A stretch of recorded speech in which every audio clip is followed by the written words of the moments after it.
Yo, it's Guido coming at you with a coffee talk. It is Sunday, September the 18th, coming at you from the left side of the Atlantic with my coffee. And it's Pilgrim with his cup of tea on the correct side of the Atlantic in his Guido mug, which you can get from the merch store today. And today, one day only, you get a free Barbie handbag with every mug that you buy. Get your free Barbie handbag today. All right, Wayne says he can't hear us. Is he messing with me? Don't be messing with me. It shows everything working. You're killing me. I think Wayne's messing with us. Diablo, thanks. Yeah, I think he is. Anyway, get your free Barbie handbag. Nobody can hear me or not. All right. Well done, Wayne. Well played, sir. That was well done. Can't hear you. Yep. So, I finally got my Stream Deck working, I think. Oops, my fault. You know that it's down to Wayne. Wayne, you have no idea how much you just screwed me up. I have been messing with my OBS and my Stream Deck, and I think I finally got it all sorted out. And I was so excited to press one button and then just start talking. I didn't have to click stuff or anything. And then you're like, oh, I can't hear you. And I'm looking at the OBS going, well, it shows it's working. You do realise, Wayne, that he got up at 4 o'clock this morning to test everything. Do you know what I mean? You've had him up doing that, and now you do that. Well, only the first part of that was true. Yeah. Nobody gets up at 4 o'clock in the morning. Oh, I almost do sometimes. I've been waking up at 3. Man, oh man, that's a military life, that. Yeah. And then I'm like, well, might as well get up and take a whiz, and then I lay on the bed for a second, and then I grab my phone and I do Wordle. Yeah.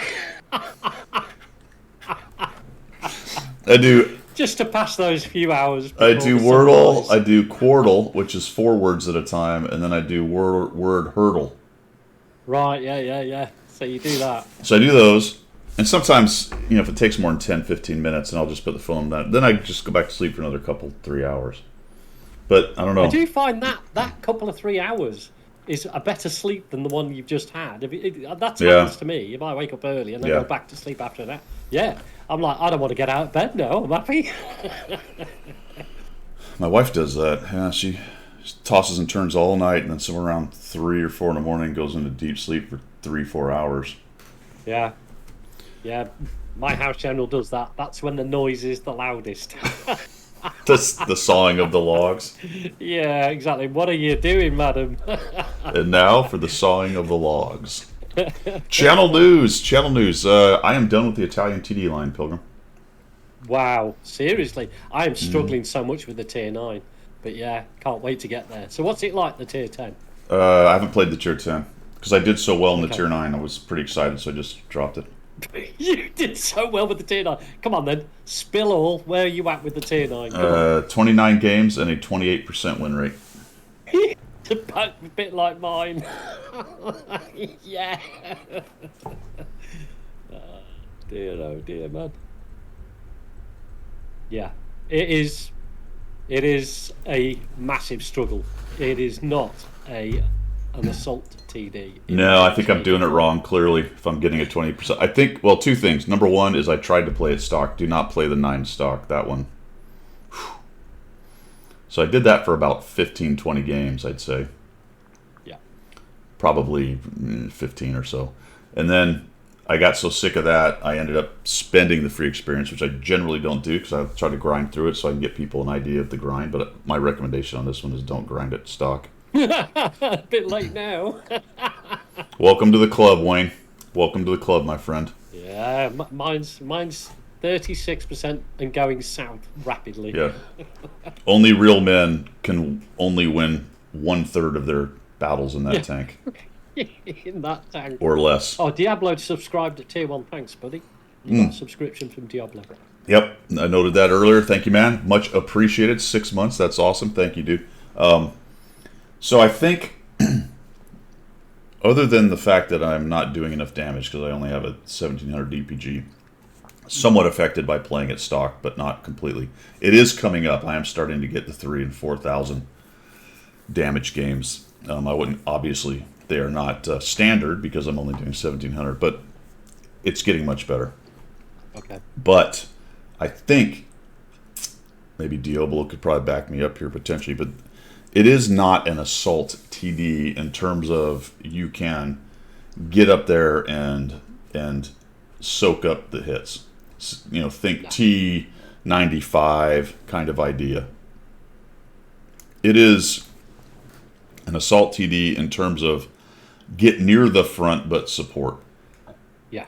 Because that lower hole, despite it being relatively thick at 290, there's quite a large lower plate and it's flat. So it kind of gets buttered a lot. Yeah. I have played it too aggressively, I think. In all the games, I've only had 10 games in it, but the games I've had, in fact, no, I haven't. I've had 15, but I did 10 yesterday in it, and it just...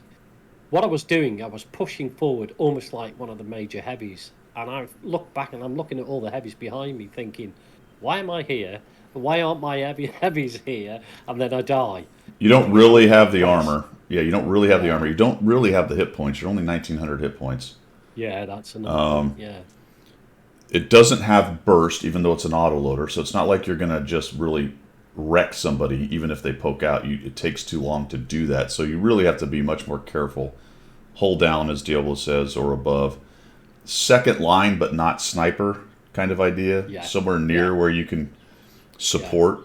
Because it is flexible in terms of having 3 shots, or was it 4? I think it's 3 with this one, right? Yeah, 4. It's 4, actually, not 3, it's 4. With the Top Gun, it's 4. So it is flexible in terms of having those 4 shots kind of always available every 6 or 7, 8 seconds, I guess. Yeah. 8 seconds with this one. But if you think you're going to Mongo into people and smash face, that's not what this does. Yeah, doesn't Yeah. at all. It does not reward aggressive play.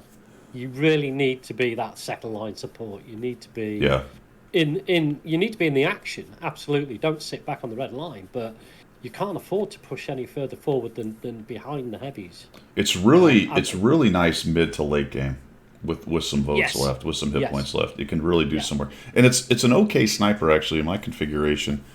And I don't have too much. Well, I have a little try hard stuff. Where do you get the dispersion down from? 0.34.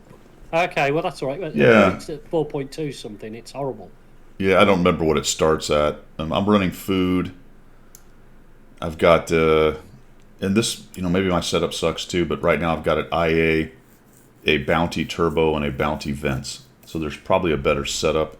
I'm running a Vent Directive for a little extra help, and then I'm running food. So it's pretty good in terms of that. So Diablo is at 0.37. Yeah. 0.37, yeah. I find the Traverse, at the moment I've got the stock track and the stock engine, but I've got the Top Gun and the top, because there was no weight penalty. Yeah. So I've got the gun and the turret first. But the Traverse on it is abysmal. It is slower than... It is, and this whole line suffers on getting circled for sure. You got to be careful about faster tanks getting around you on it. Yeah, absolutely. My aim time's at 2.33. It's actually not a bad sniper, but it's interesting because its DPM is really low for a tier 9. I'm at 2,600. Right, okay.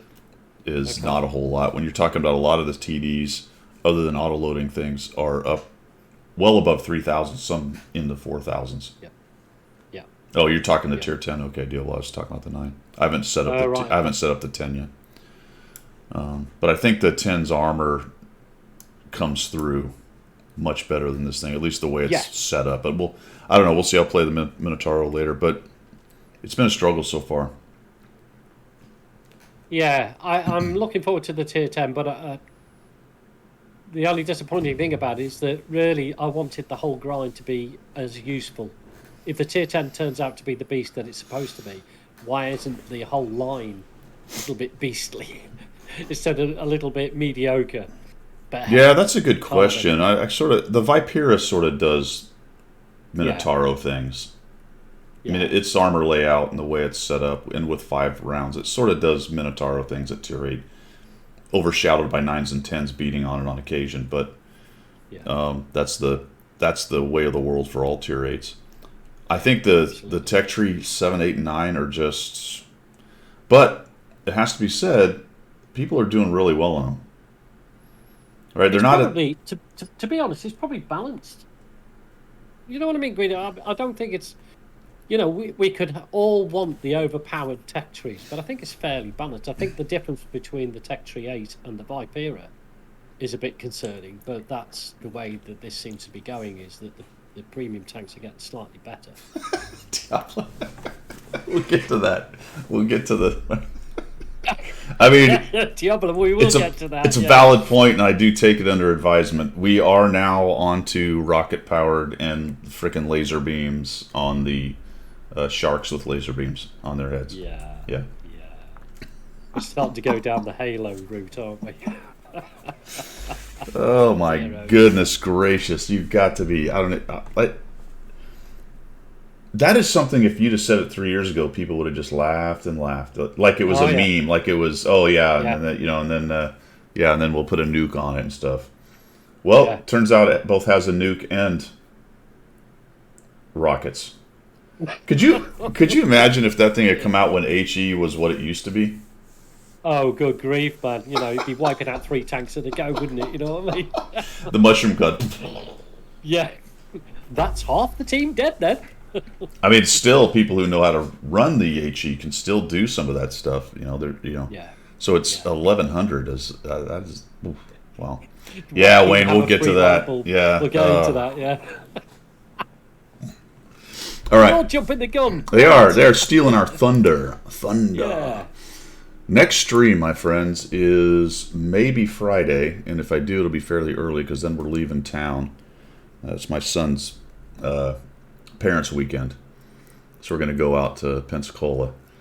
So no coffee talk next week on the 25th. Hello, Left Shoe. Brute's in the house too. I want to say hello, Brute. Oh, hello, Brute. So maybe Friday, and then maybe the 26th Monday. That'll be it. In fact, the most definite next stream will be Monday the 26th. Let's just put it that way. Okay. Anything between that will be a pickup. No coffee talk next weekend, my friends. Yeah, I've got my granddaughters arriving that day because it's my eldest granddaughter's birthday.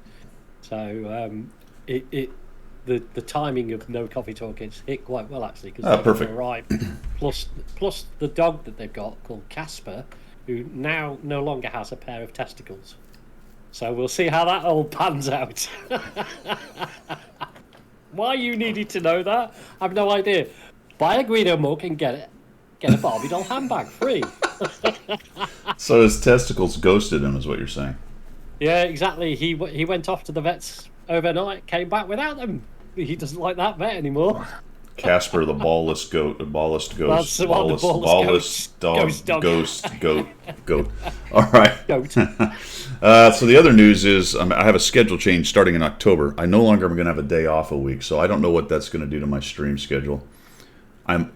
Possibility now that the kids are off to school, maybe shifting it to an earlier evening thing, maybe once a week in there. And that if I do that, I could probably schedule a regular gameplay stream.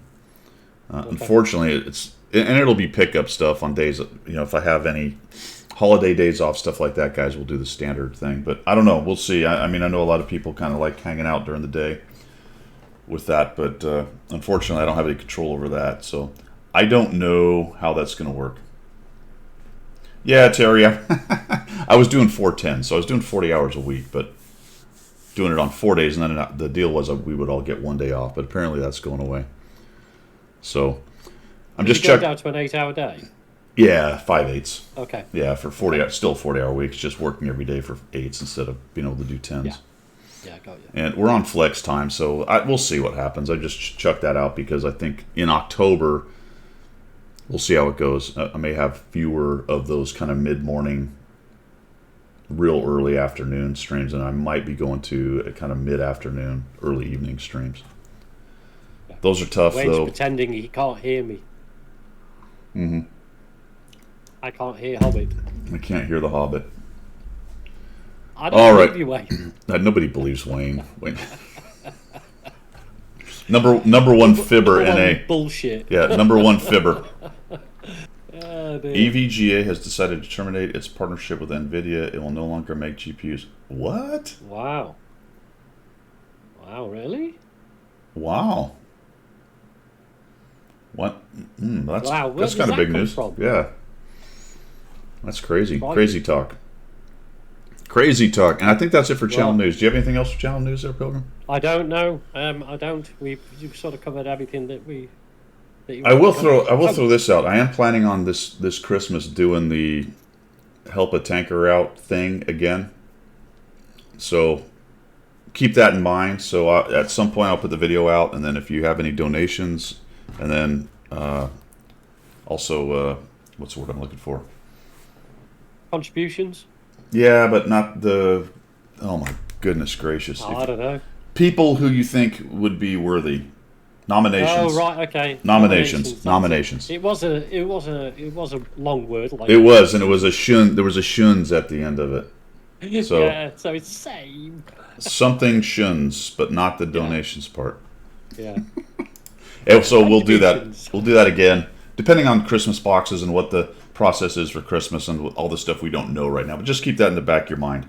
Planning on doing that. One of the guys that won the contest we just did said he wanted to pay it forward, and I said, "Well, let's wait till Christmas then, and I'll announce it, and we'll see, what kind of system we can put up, and we'll get some boxes and stuff out to people who could use Brilliant. them." So Yeah, brilliant. that is worthy recipient. Yeah. Yes, a brute. EVGA cards end when sold out. So that's just one of the manufacturers, though, of the NVIDIA stuff. Yeah, 'cause There's you'll still be others. able to get an That's NVIDIA one of the big graphics ones. card. I think mine Yeah. is an EVGA, I believe. No, mine's a GeForce Yeah, mine's GeForce. or Gigabyte. One of those two. Which one of those words belongs to NVIDIA? GeForce? I think GeForce belongs to GeForce NVIDIA. is the NVIDIA one, yeah. And I think the manufacturer then is the Gigabyte, I believe. Possibly. Or maybe vice versa, I can't remember. So yeah, EVGA has been big, but that doesn't mean NVIDIA cards are going away. That just means EVGA, for whatever reason, is not building them anymore. Gigabyte's the manufacturer. There you go, Randall. Thanks. Cool. Well, that's interesting news. They'll not be doing the 40 series, citing lack of respect. Okay, so it's spicier than just a business decision, huh? Great. Yeah, there's been some tate going on. No need to mine Ethereum, so GPU. Yeah, that is interesting. That's what I was talking about the other day. Namara, hello. How you doing? You took your WZ111 5A. Nice. Did you just get it then, huh? Okay, so that is it for channel news, my friends. Let's move on to missions and specials. Missions and specials. You're the worst is the code. Yeah, you put it in. Yeah. Well said. Sausage. You're the worst, not your, but you are the worst. Worst. At first, when I looked at that, I went, "Well, that's rude." I went, "Oh, we're talking about Oktoberfest and Bratwurst." Is that right? Because I wrote it down the other way. YOURTHE. Is that right? No.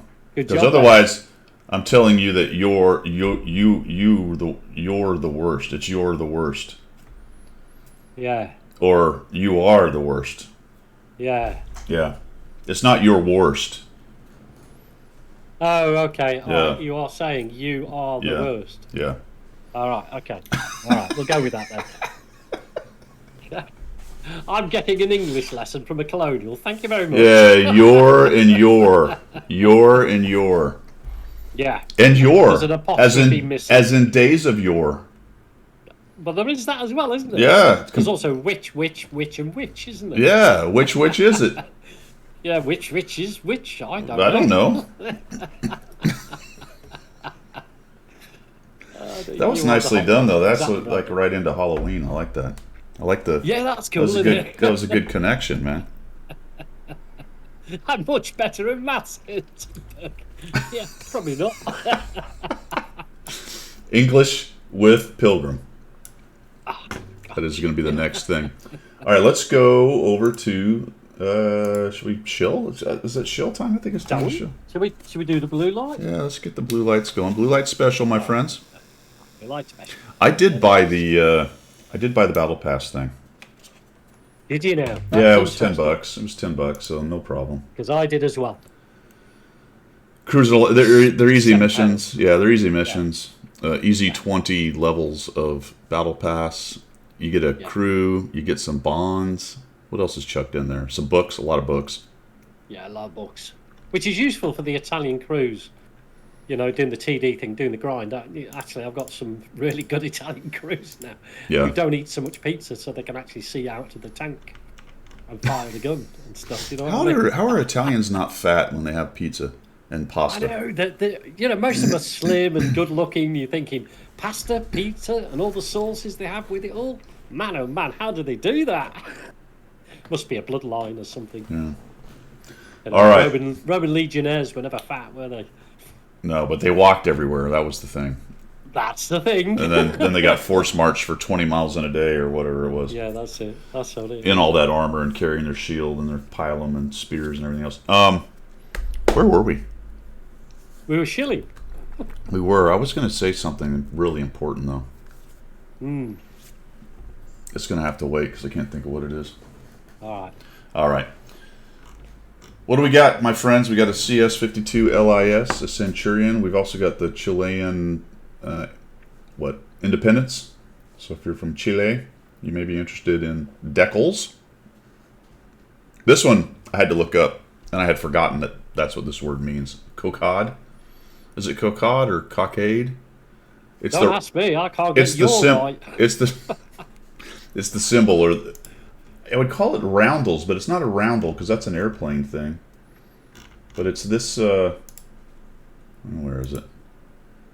This thing, I think, the shield or the badge or that guy. I believe, right there, that fella. Okay. Yeah. I'm probably saying it wrong, but when I initially read it, I went, "What on earth? Did somebody have a typo there and make a rude word?" But no, it's something. It's some kind of symbol thing. It's coming out of my ear canal. All right, there we go.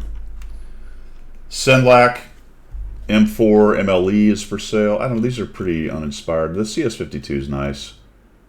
I was just about to say that. That's not bad. The CS-52 is quite a useful little tank, isn't it? Yeah. Why not? Yeah, that's still really good. The best deal I found, guys, and I did the maths on it, and it's okay, is this a little bit of everything is 11. I have a coupon for 10% that you can use. Gets it down to $10 and some change, I think. And you're getting about, just with the gold in the 3 days, you're getting about $12 of content, and then they chuck another $250,000 on. So the gold itself is $9. Unfortunately, most people watching this right now have, 500, 600, 1,000 days built up.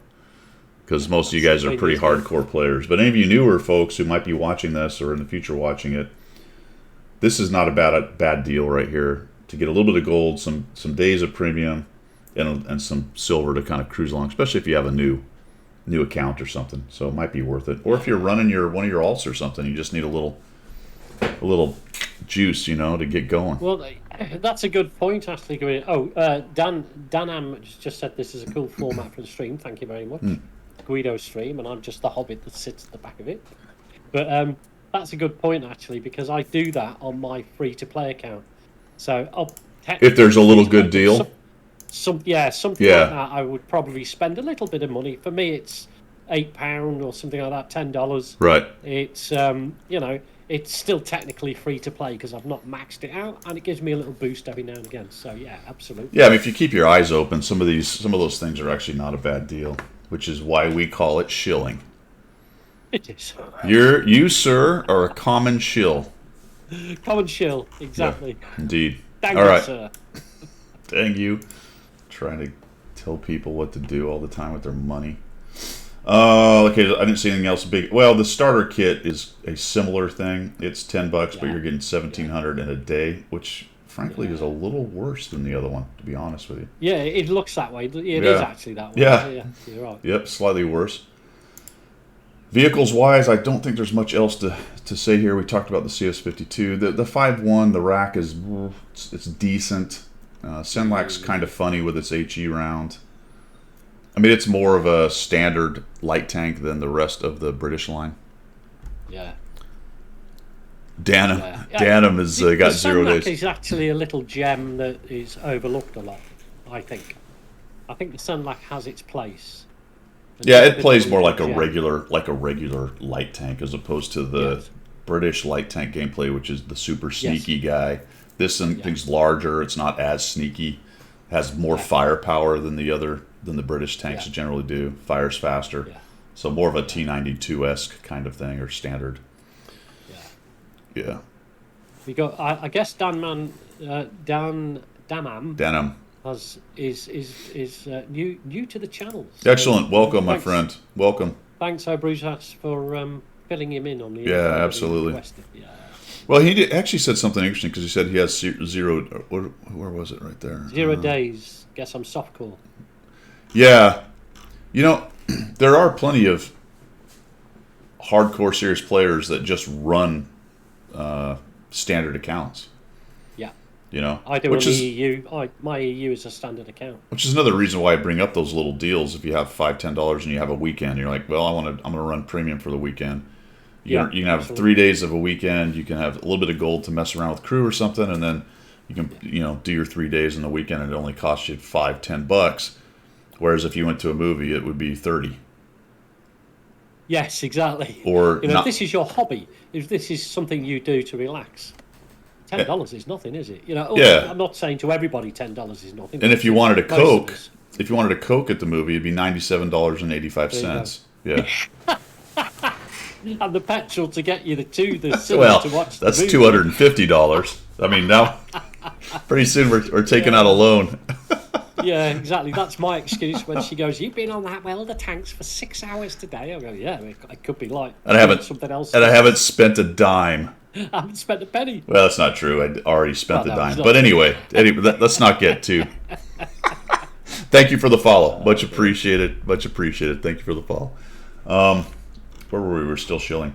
Yeah, I don't think there's much else to talk about here. Is the IS-3A is still out there? A lot of these things are exclusives because of. Brute, what to relax? You must be joking. You're too committed to it, Brutus. That's why. Just don't get committed. Just don't care. Man, I was playing. I don't know what I was doing yesterday, and something really stupid happened. I think it was arty. I was sort of getting artied a lot, in 2 or 3 games. Yeah, I did. In 2 or 3 games in a row, which felt like 4,000 years of getting artied. Yeah. I know. I hate arty. I'm just looking for something to smash, But it's actually a good.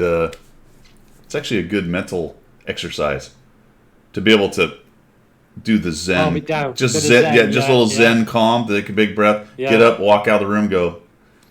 Yeah. It's a game that. You know what I do? You know what I do Zen wise? Throw a vase across the. No, I don't. I go and shave my hairy toes. No, what I do is type into chat. I really hate arty. ..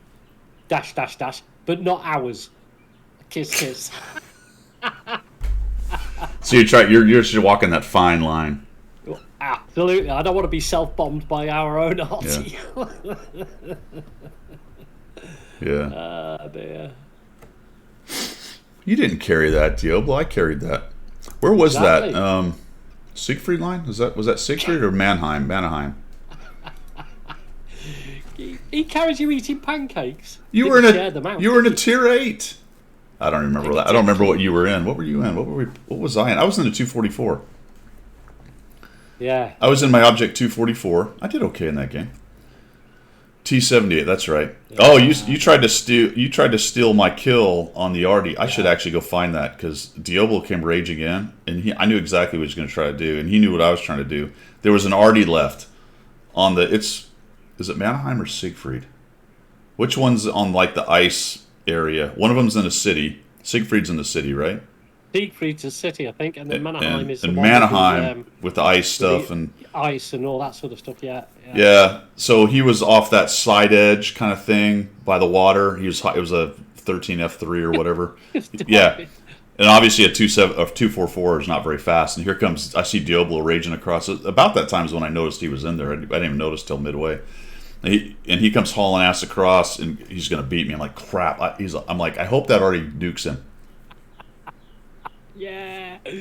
Yeah, good old Artie. They have their uses. He had something like 60 or 70 hit points. So I see him go flying off the thing, and the guy goes, boom, and he just... It becomes a crumpled mess of metal. Oh, dude, it was awesome. Hulk. And then I thought, well, that's my... So I came running in, and then I failed because he was a little more agile than I needed, and I couldn't quite push him into the water. And then he got beside me, and then we started doing a little shoving match, and then I started getting stunned by my own Artie, who was trying to steal the kill. And then another guy came running in there, and I think I finally put the gun on him and killed him, but anyway, we got rid of him. Cool. It was... Diablo went and ate his pancakes. Yeah. Yeah, he was trying to pancake the guy, but he was eating his pancakes too much. Oh, stuck in his mouth. He dropped a cool 2,000 while eating pancakes. Yeah. Awesome. All right. I think that's it for shilling, my friend. Did you have anything else that you can think of? No, I think we covered. I mean, really, there's nothing, because there's a lot of other stuff going on, which we'll probably get onto. When we talk let's do it. You know, there's all the XP and everything else, and we get onto that. I think there's just the standard fare in the premium shop. Really, I mean, there are a couple of things. Yeah, other than the $10 battle pass thing, which I ended up picking up, so I thought that was a decent deal. Yeah. So I grabbed that. That was well worth it. Yeah. Absolutely. XP Fever for September. Looks like it's going from the 16th to the 19th, so really today's the last day there.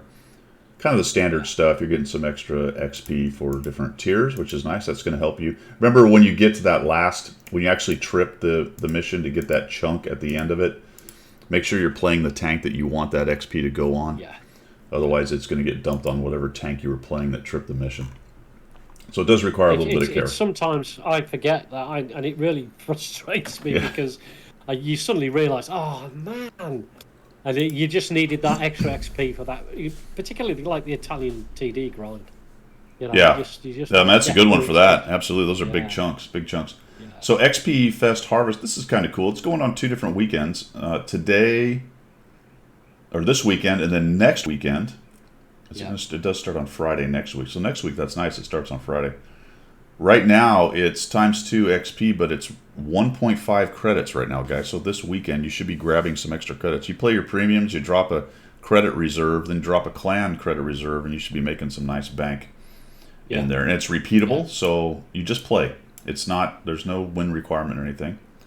And that's obviously if you're running, like Pilgrim was saying, if you're doing your Italian TD line or going through any line, you're getting extra XP. Next weekend, it's ×3 and 1.5, so that's cool. Yeah. And then they have some nice little things they tell you what you can do with all that. Yeah. Which you should know anyway, but you know. I thought that. I guess just in case you didn't. I guess if you're new, some of this stuff would be helpful. I guess you can create a clan. You can make. I like this one. Make repairs. Yeah. Holy crap! Like you'd roll out without a repaired tank, wouldn't you? If you didn't know that, really, would you? I mean, that may be one of the first things people learn in the entire game. Then by the time you're going along, you've just got that auto clicked on, and you don't. It's not even a thing you worry about.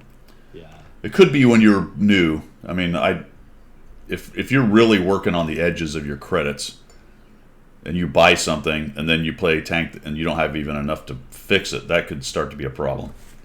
Yeah, I mean, when you're free to play initially, it's got a bit dark in here. Sorry, the lighting's a bit poo. But anyway, when you're free to play, you do sometimes come across that, you know, where, especially if you start to play the higher tiers, where your credit level doesn't allow you to repair the tank. You think, oh, crikey, O'Reilly. So really, it's good for that. I think the lesson people learn there is don't play it so close. Yeah. You should always have a couple hundred. Yeah, you should always have a couple 100,000 sitting around. Don't get so low that you can't pay a 5,000 or 10,000 credit Yeah, low repair. tier repair bill. Get Dan, I'm saying he's downloading the common test to mess around with the crew skills in the new mode. Yeah, I was thinking about that. I might do that. Yeah. It's probably actually auto updated because I do have it downloaded, or maybe not. All right, so that's the XP Fest, and I think we've got a bridge too far is going on. We'll take a look in the UI in a second on what all this stuff is. But we've got the bridge too far thing going on.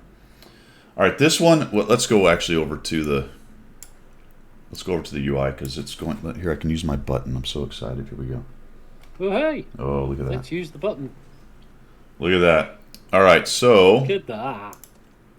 into the missions. So we have harvest hours. That's what we just talked about. Gunslinger is the Twitch Prime stuff, which it looks like I'm just about done with, other than the daily things we can do.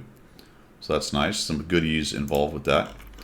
On track is a 13105. We have Battle Pass. This is the thing I bought, guys. That's what it looks like. Pretty easy to get through. I need another 4 kills. There's another 150 bonds involved, and there's 200 bonds there. There's a bunch of books. So that's all books. I think there were some bonds here as well. I like how... There we go, 50 bonds. I love this UI, man. And I'm not sure if it's just the resolution or what, but this is so funny. All right, so it's got a list of the things you can get, right? And then you go and 9 more, but it can't show you 9 more. It can only show you 5 more. Yeah. And then there's even if you hover over it, it'll show you. So then if you click here, then you get some more, and then if you go there, then it shows you the 5 more. Yeah, So bonds. Yeah, there's bonds at the end of each one. What's the one you haven't completed? Is that the reinforcements number 5? Yeah, I still have to do 4. Yeah, got Yeah, it. so I need another 4 kills. I'm looking at that now. Yeah. And then you got to do... Because that's got 200 bonds in it as well. This does, yeah. This is the end. This is where you get the crew member. April O'Reilly. Oh, yes, of course it is. Yeah. Of course the last bonds, you get 400 of the Battle Pass points, and you get the big book, the personal training manual. Yeah, cool. I'm on 19 out of 20, so I've only got 1 more to go. Yeah, the Big Lebowski is on track right there. And then we come down here to XP Fever. That's pretty standard. That's what I was talking about, where you get the big chunk. And they are by tier, so notice that. Is this... Oh, yes, they are, aren't they? We've talked about this in the past. This is something we have discussed. Yes. Oh, hold on, I gotta It is. fix this thing. It is. Because it's super irritating. Yeah. Hold on, I want to fix this. What the... Yeah. All right. Silence. Shh, you're quiet. All right. Why is there 15,000 being put on tier 10s? I mean, there are a few tier 10s that have... Oh, wait a minute. You know what? That's actually not a bad deal these days. I retract my statement.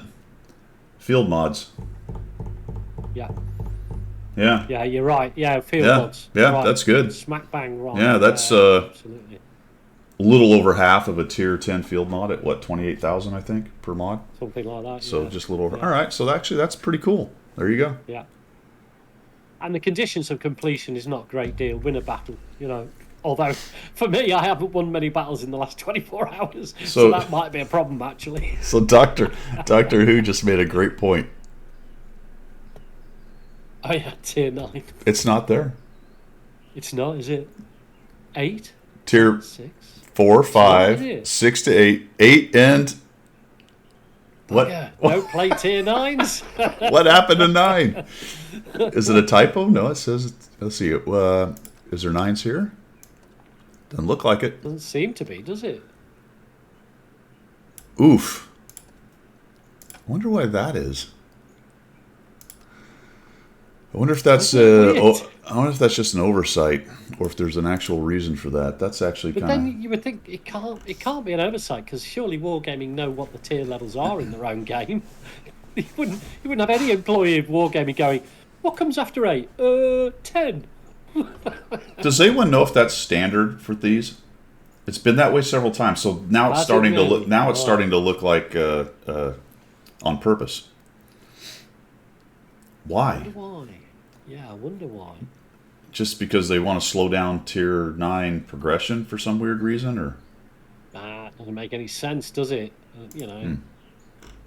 because I mean, it, the game is all about reaching in Wargaming's eyes, the top tier, and having that kudos of having tier 10 of that line. I don't So even why know. slow it down? Yeah, I don't know. That's Good weird. question. All right, Operation Market Garden. This is what we were just talking about. You can only do stop Operation Market Garden or Operation Market Garden depending on what you're going to do, which I know sounds stupid, Yeah. but Yeah. so I've done Garden Forces, and I think I did Market Forces once or something. I don't know. Okay. But you have to, if you're going to do Operation Market Garden, then you need two of these little guys here from the other missions, and then you have to do it in, it looks like a U.S., or is it a U.S., Yeah, it's, Polish, or British? Yeah, Allied or British. Yeah, there we go. Sorry, Allied. List of vehicles that meet the mission conditions. So you have to you basically have to destroy a German vehicle. Yeah. And if you're going to do stop Operation Market Garden, then you have to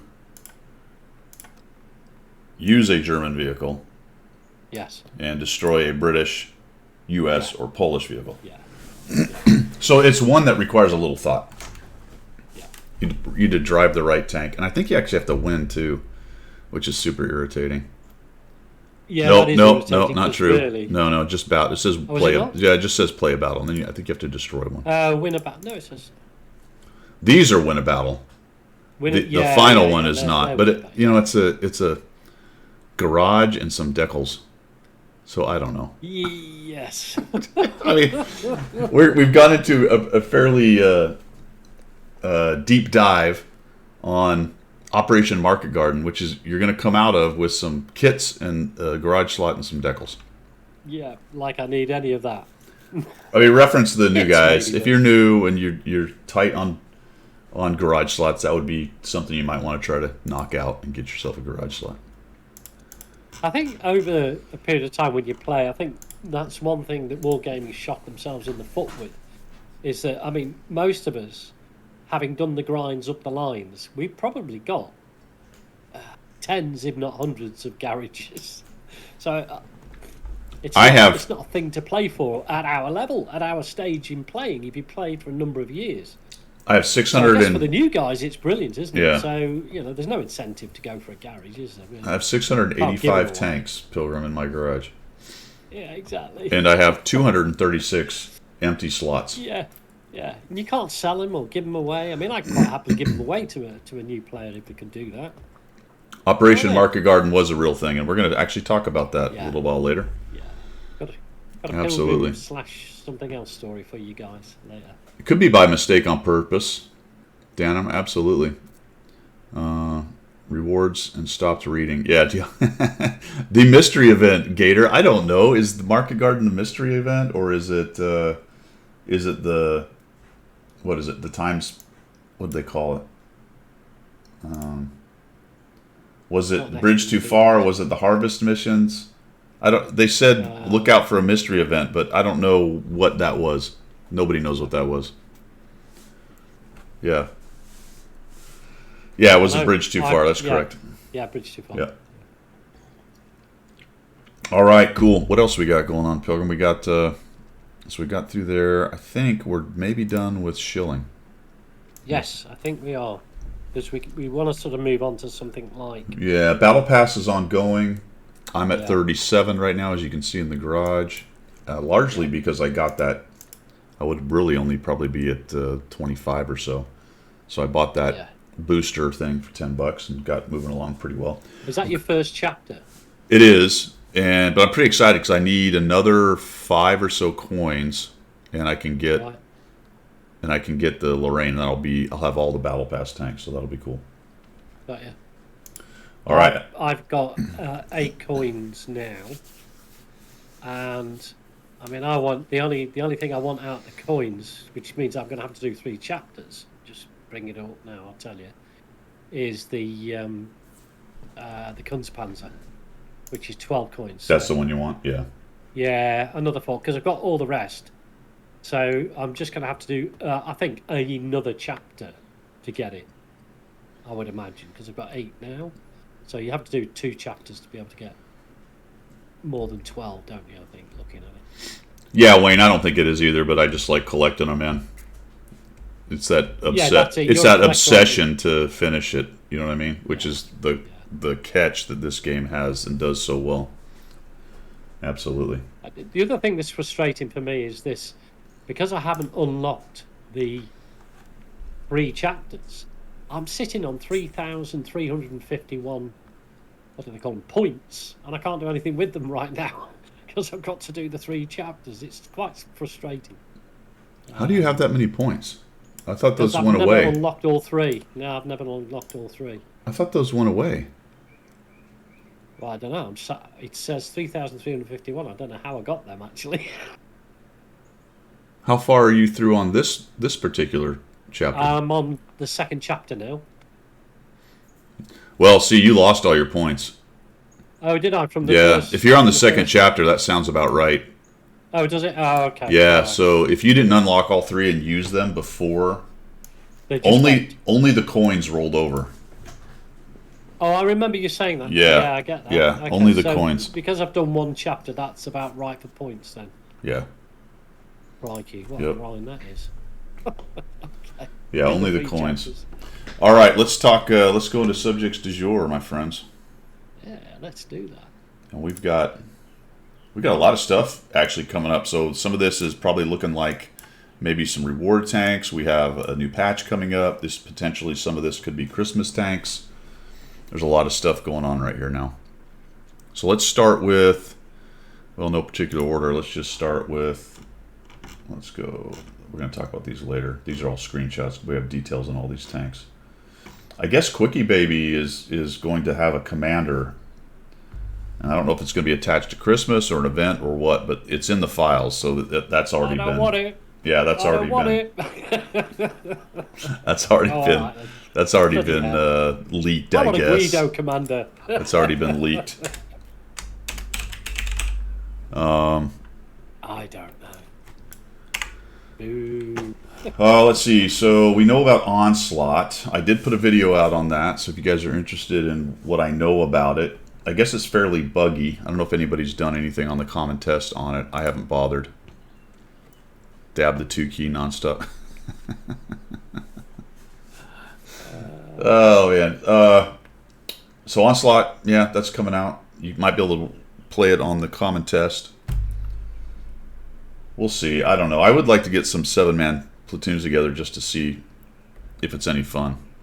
Well, we might be able to do it as a clan. You know, Yeah. I mean, there's normally 7 of us on most of the time. Yeah. 7 plus. We might be able to organise something. We'll have a chat with Mad Dog and see what we can do, just Yep. to see what it's like. Why not? So let's talk about the new tanks. Shall we? We'll We'll just- the Chinese. You want to start? Yeah, with let's that? just jump into the rocket booster tank. This is apparently a new line. This one I think is the premium, as I recall. Let's see if we can slide this. Yeah, it's the tier 8. I believe this is the premium, the BZ-176. It's got a new mechanic, rocket booster. So I'm assuming you press X like you do with most of the special No. mechanics. And then you go... What's interesting is it doesn't seem to be a whole lot. If we go down to the mobility, it looks like you go from 30, which is pretty sluggish, to 39. Oh, that's not a massive. What tier is that? 8. This is a tier 8 Tier premium. 8. Okay. Yeah, tier 8 BZ-176. So the other feature, defining feature of it is a massive derp gun. 1,100 average damage with a 75 pen.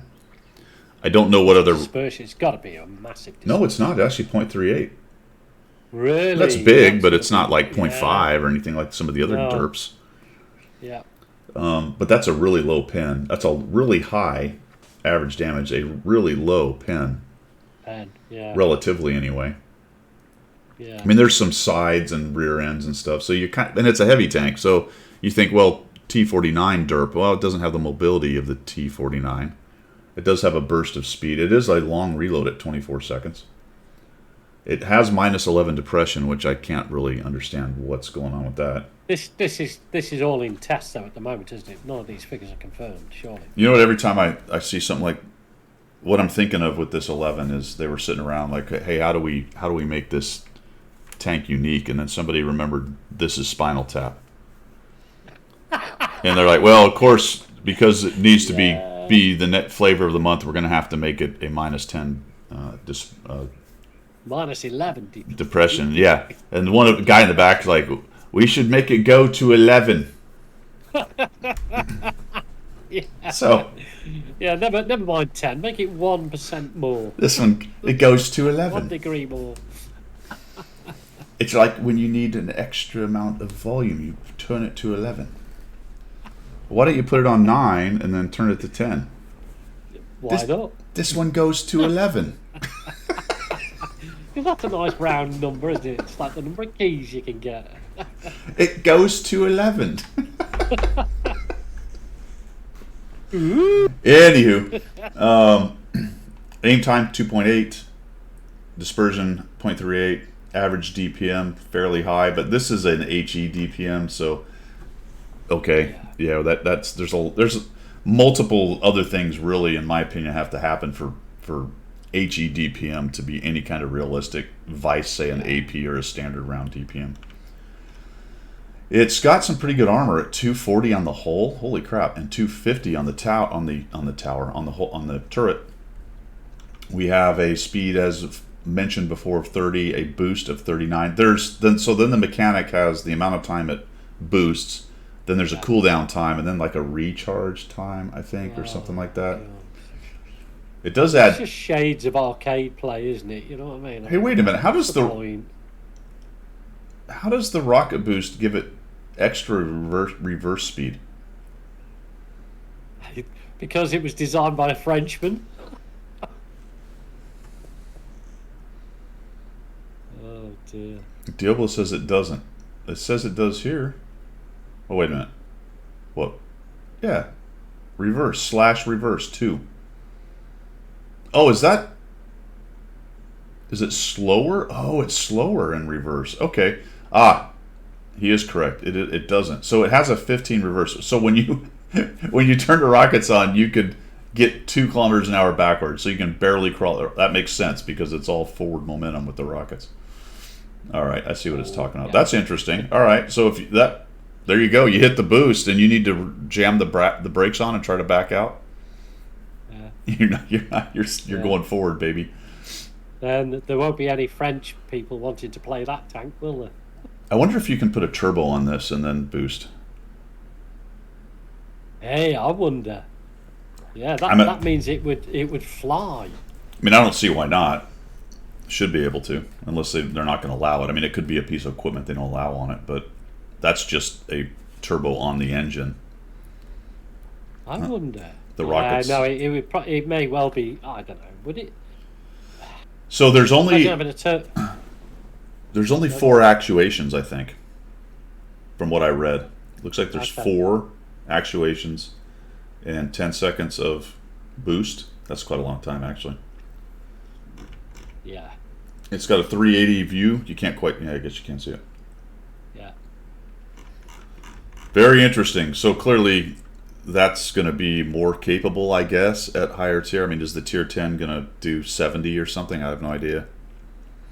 Oh man. You almost look at that and go, well, why not make that a piece of equipment? Well, yeah, that's a point, isn't it? Yeah, that's a point.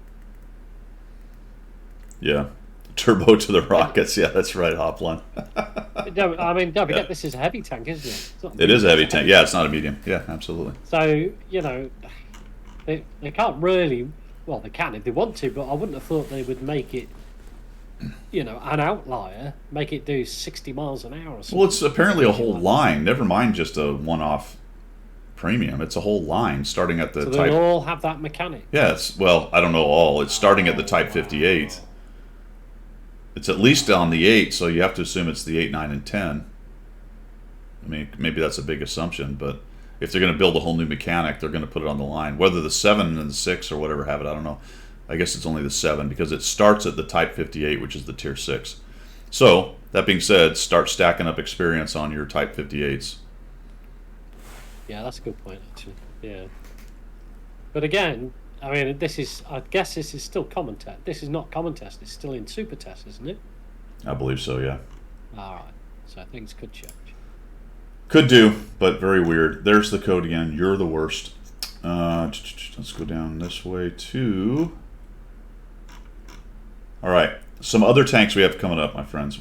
This one's been teased a couple times. We got the Char MLE 75. This is a Tier 9, I believe. A Tier 9 light tank for the French. Yeah, Tier 9 premium light tank. So it'll be the first Tier 9 premium light tank. Wow. Yes. And with a turret very much I can just look at it on the screen now. That's very much like the Tornwagen, isn't it? Or the Tornwagen. Oh, the Tornwagen. Yeah. Sorry, the Tornwagen, not the Yo-Tank, the Tornwagen. So this dude is sitting at 200 alpha. He's got a 44-second reload for 6 shells. Goodness gracious. We have a -8 gun depression. Aim time is different. Why? That's odd. Don't know if I've ever seen that. Why would it have 2 aim times? There must be a mechanic I'm not aware of. Is it 2 different guns? Well, unless there's some strange mechanic involved with this thing. Let's see. Pneumatic suspension. Okay. Is this going to be a X go into the pneumatic suspension? Wheels on resistance, similar to the promise. Oh my goodness! Another X to press. 2 distinctive features: a gas turbine engine. It has a boost, and the mechanics of firing in bursts. Thanks to this. So I'm not really sure how those work actually. There's some other special thing going on. I can't. Press another button to make something happen on a tank, for crying out loud. Yeah. It's bad enough having to press the left click mouse to make it fire. I will tell you, to make it move. the dispersion is high, and look at how bad the DPM is at Tier 9. Holy cow. Yeah. And it's 3.5 seconds between shots. That's a long time. There's a long time. I guess it's pitched as the light tank. Then you won't really want to be doing a lot of shooting initially. Towards end game, when you're clearing up the near deads, yeah. But 3.5, I mean, that's 2 shots and 3 shots, I guess, starting with the first one. 3 shots in 7 seconds for 600 alpha. In 7 seconds, the other guy is reloading generally at that tier, especially the mediums, certainly. Yeah. So that's it. That's interesting. So we've got not you're much. You're gonna miss shots. You're gonna miss shots with that. 0.36, yeah, unless you're doing like a 1357 circle jerk or something. Yeah. Armor's low. Looks like we've got, what's the speed on this bad boy? It cooks along at 55. That's pretty good. 20 backwards. That's nice. That's cool. Oh, yep, it has a turbo. 78 with the turbo on. Okay. Holy shit. Okay. That's wheelie speed. I mean, that's approaching wheel. You're going to be moving out a lot of traverse. Holy cow! Well, that's different. Most French tanks have horrible traverse. This thing has 62. That's a lot. That is a lot. So yeah, so there is the switch engine modes. You got that going on. You have less camo in turbo. That's really interesting. Why? Well, that doesn't happen with the wheelies, does it? There's no camo decreasing when you do the. I don't think so. Wheels. Not that I'm aware of. Is there? I've not seen it. That makes me curious now. Actually, I'm gonna go look here. Why would It says he can do that, and he's Type 64. Yeah. What is that? No, there's no camo decrease for. I didn't think there was. What about the CS63? Hold on, let's look at the CS63 because that's the one that has that kind of mechanic. It does. The CS63 does have a. Must be all the extra smoke or something. Okay. But not wheelies. Yeah, but not their turbo is smokeless. Because they are just special, aren't they? They are just special tanks used by special people.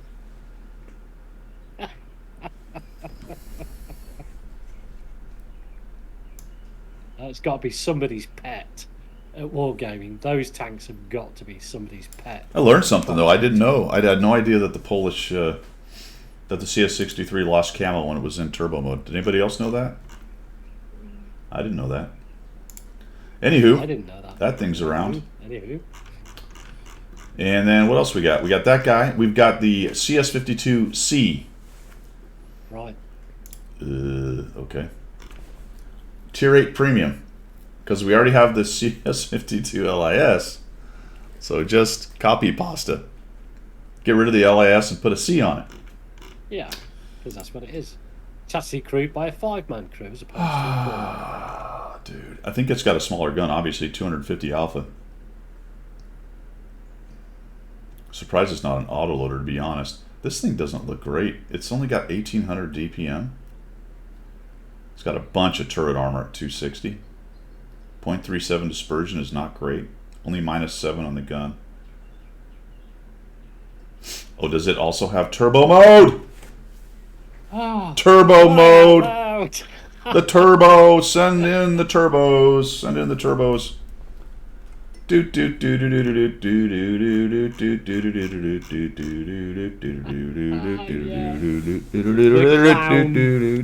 tanks are being introduced. Boom! Yeah, boom! That is so bad. So, I think on that note, we'll get to the other tanks and we'll mock them mercilessly as well. Why not? So both of these have turbo mode. Right. Bring us a tank without turbo mode and let's We'll do it after the break, Pilgrim. Because I feel a break coming on. We've been at it for an hour. I'm going to go recharge my coffee. You guys do the same. Yeah, grab a tea, grab a coffee, grab a Coke, grab a water, grab a beer, a wine. I don't care. We will be back in 5 minutes, my friends. 5 minutes.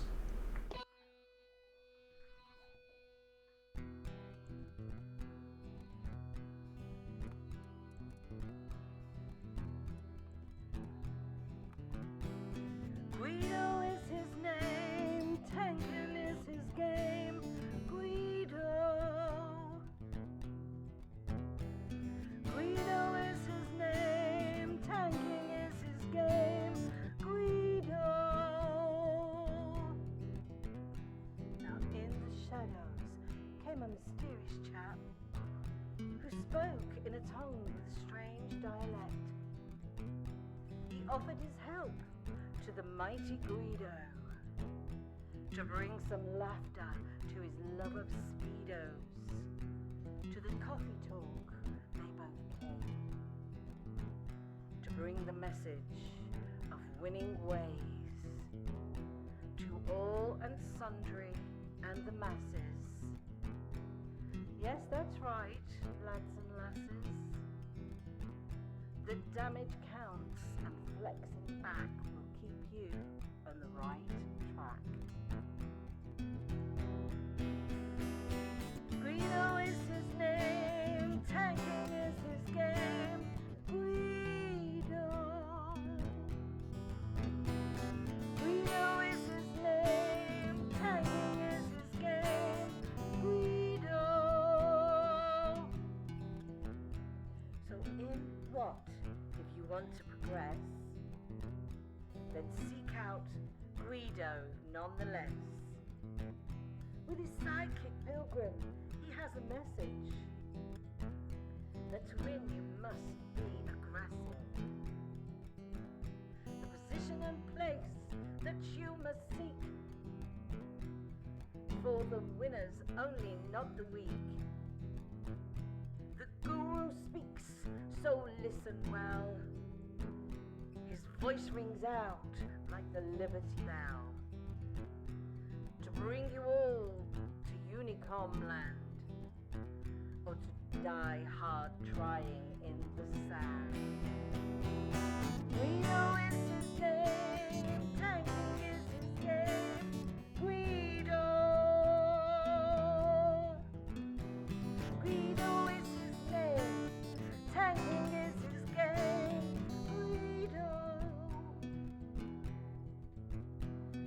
swamplands came the mountain man to teach his wisdom and pay his due. And we are back. I'm so excited by the one push. Yeah, I mean, that was cool. It worked. Yeah, just like, boom, right back. Of course, I've already screwed up because I have the wrong thing up here, but whatever. That's fine. It's fine. We have to screw up somehow.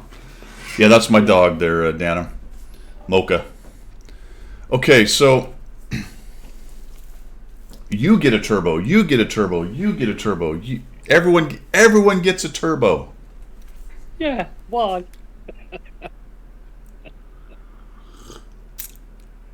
I don't know. Press the X. You know what I Along saw? with everything else that I've got to figure out with my fingers and my brain. Press bloody X. You know what I saw yesterday? You saw a turbo? No.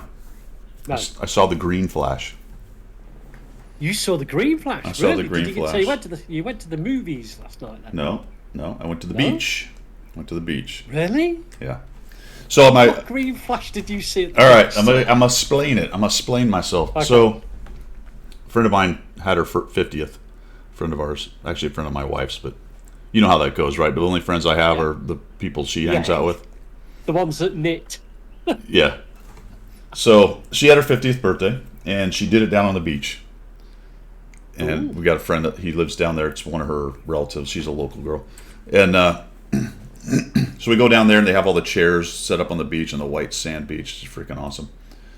And it was one of those days where you're going to see the sun go down on the sea perfectly. Yeah. And it's shining on the ripples of the waves. Yeah. And all that sort of good romantic stuff. Yeah. So there's a optical phenomenon that happens that when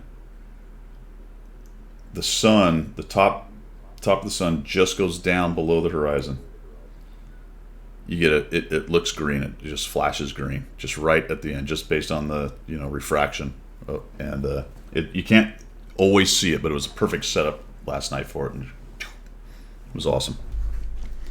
Wow. Yeah, So you had a green flash last night. I did. And was it an epiphany? Was it almost spiritual? I only bring it up because it's better than turbo tanks. Yeah. Good. That's really satisfying. It was a long build up for For that. want of a better It word. was a long build up for very little payoff. Wow. Anywho, turbo tank. Anyhow, Let's find out, Pilgrim. You said one that doesn't have turbo, or maybe not an autoloader. Let's find out. let's find out if there is such a beast. A Tier 9 Object 283 rear turreted. So here's another Tier 9 reward tank. Potentially, maybe these Tier 9s are Battle Pass for next year, maybe? Why am I getting an echo? Something else is recording me. Oh, it'll be that 3-letter agency that's attached to your house. I don't know why it's doing that. I didn't hear it earlier, but now I'm hearing it. What do we have here? We have a 360 Alpha. Right. Rear turreted. This looks like a standard tank. Does it have boost? It doesn't look like it has boost. It does have 250 turret armor and 190 hull armor, though. This looks like what the old... This looks like what the... what is it? What's the Tier 9 with the rear turreted Tier 9? No, the rear turreted Tier 9. Not the guard. The I've closed my client down now, so I can't check it because I've got that. Before they turned that Russian line into some weird semi-TD soft medium line. Yeah. BK. No, that was the German. The Object 430 version 2. Object 430. Yeah, Before they nerfed its armor and other stuff and made it just a piece of garbage TD thing. This looks like what that used to be. All right, that'll be interesting. Quite like that, actually. Bunch of There's no armor. X to press. Bunch of armor. 250, 190 on the whole. Has it got a very small lower plate as well? That'd be useful. Yeah, Gator, that is a point. Hey, look, Let's it's make the angled. majority of the yeah. It's a bit rounded like the old American. Oh, Gator, that ship sailed. Yeah. That ship is. A long time ago. Yeah, I mean, it actually sailed to the other continent, came back, and sailed back again. Yeah, that is so true. Yeah, Tech Tree tanks are just, at best, not all of them, but at best, just about mediocre alongside the premium. We talked about this, you and I, the other day on stream, when I posited the question, what is the purpose of even going through the lines anymore? We have talked about this. We've talked about the fact that, for me, and I guess for you and a lot of the long-termers, it was the grind to get the better tank, and the premiums were always slightly less than the Tech Tree tanks. So you didn't mind buying it to actually credit grind because they were good credit grinders. Now people are buying them because they're OP in comparison to the same tier tank, same type of tank. Buying or winning them. Yeah, buying or winning them. Yeah, buying or winning them, yeah. I mean, you could say, well, the Kronwagen was certainly one people tried to get to. Yeah. And it got crapped on. Yeah, exactly. Super Conqueror Yeah. didn't get crapped on for some reason. No, it didn't, but it's been power creeped. Yeah. Really, honestly, it's been power creeped a little bit. So really, there's only a few specific tier 10 things you're trying to get to. The ones that they will use for Clan Wars, which are not a whole lot at this point. It's starting to be mostly the reward tanks. There's still some though, but I mean, you'd have to look at the Clan Wars guys. But you know, Kronwagen, which I think is fairly limited in Clan Wars actually. Super Conqueror, I think is better, but it's still a valid question. There's just very few at this point that you would go, ooh, I really have to get to that one because it's that good. Yeah. It is. I think Comrade Kool-Aid is 100% right. Absolutely. They could. Yeah. They could put that back to when it was supposedly overpowered. Actually, it was doing really well. All right. Clan Wars is Chiefs and 279. Obviously 279. Well, but if you're talking like, you know, clans that don't have all those things, and that's quickly becoming a thing of the past because most do. But if you wanted the Walmart Chief, then you're going to get the Super and. Yeah. But there's very few things. I mean, most of them are those kind of niche things. Depending on the map or the caller, maybe they want a EBR or a Scout or something, whatever they're going to use. Maybe an Arty potentially, depending on the map sometimes. But other than that, like Diablo says, it's all reward tanks. Yeah.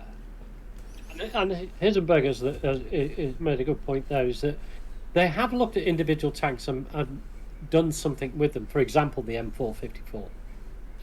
But overall, the trend, I feel, is that the premium tanks are starting to take priority.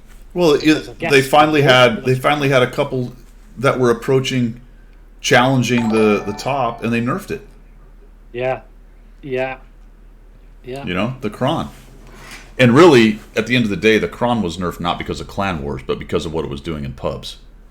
Yes, exactly that. And also, to add to that, which is idiotic. The tier 9. Yeah, well, they did the line, so the 9 and the 10 got nerfed in some way. I mean, it's not, you know, the tier 9 is not as, I don't feel has been nerfed as bad as the Kran. But so the whole, I want to say the whole enjoyment about working yourself to the tier 10 on the Kran line, for example, was to get the Kran and then be effective in a battle.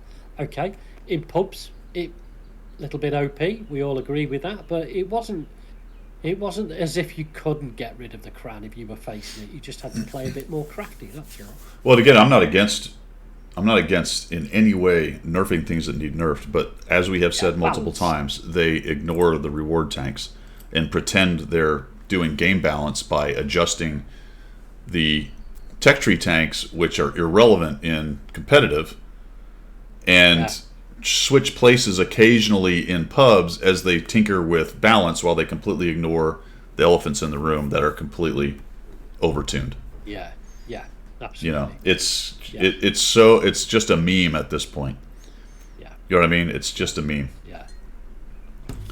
TL. Go ahead. No, I was going to say, pick up on what TL's just said there. Yeah, according to the write-up that I read a little while ago, it was a concept that was never really done. So this is another complete fantasy tank kind of line going on. Yeah. Yeah. Brute's just gifted a tier 1 to Danham. Cheers, Brute. Good Yeah. man. Yeah, that's what I'm saying, Diablo. They're goofing around with tech tree tanks because of randoms, because of effectiveness in randoms, while they continually ignore the reward tanks. And they never really buff them enough to be worth anything in competitive. So it's so schizophrenic and Disjointed, I think. disjointed is a good word. Yeah. Schizophrenic and disjointed. Yeah. There's no real, well, if you look at it in a very jaded way, it makes perfect sense. Money, keep the big kids happy, who cares about pubs? It's all about competitive. That if that's what we're talking about, then it makes perfect sense. Yeah, it's about the money. If you look at it that way, it's the money. Yeah. Yeah, 907s. So, if you're going to bring a medium, it's going to be probably a 907, or depending on what you're doing, maybe the CS63 because of its ability to get around and react. I mean, I'm imagining callers love good CS63 players because, man, they can get somewhere else quickly. Yeah. Yeah. Yeah. All right, so the 283 is looking like a fairly standard. Well, that's not true. It's cyclical. It is rear turreted. It's heavily armored. Yeah. But going back to the days when they were a thing, the old objects. So Yeah. I remember that. And I mean, I go back to the days of rear turreted tanks when they brought the guard out. That was, I mean, I loved that thing at the time. It was, for a premium, it was never overpowered. It just it just played the game the way you wanted to play it, aggressively. You could bounce some of the shots. You could be effective. You could be in the game. You never got wiped out by an autoload because there wasn't that many back then. So I like rear turreted play. I do really like the way it works. You got to know how to side scrape with a rear turret. Yeah. I mean, I really like the gameplay of the 430 version 2 before they nerfed its armor and turned it into some weird TD medium thing. Yeah. And we have a new tier 10, this is very interesting. The Lion, which sounds like a Clan Wars reward to me. Doesn't it? Yeah, doesn't it? I don't know. We'll see what happens. But of course, it's got an auto loader. Why wouldn't it? And I believe it's the Italian version auto reloader. Yep, as it says, auto reloader. There you go. Yeah. It has 5 shells. 4 shells. Looks like 4 shells at 420 alpha, 258 pin, -9 depression. Pretty derpy at 0.38 actually for a tier 10. And 1800 hit points. Not okay turret armor, not huge, amazing, but that's more than the Leopard, that's more than Leopard 1 by a lot. It is more than Leopard. Yeah, it's more than Leopard. Yeah. I wish I could find out where this echo is coming from. I think it might be coming from you potentially. Oh, does it? I mean, I'm only operating the same setup that I normally operate. Is my voice coming across your headset? Yeah, but it's clear. There's no echo. So it's not you then. All right, I'm not sure why it's doing that. And it only picks it every once in a while. Is your headset picking up? Is your headset? Have you got that plugged in? Not your earbuds, your headset. I do, but it is not capturing sound right now. Okay. So I don't know why these guys are saying there's no echo. All right, so that's just in my ears for some reason. Let me think about this. It's coming through my earbuds. Don't know. All right, doesn't matter. I'll let it go. Let it go. 60 top speed, cruises around pretty good. And 400 view range.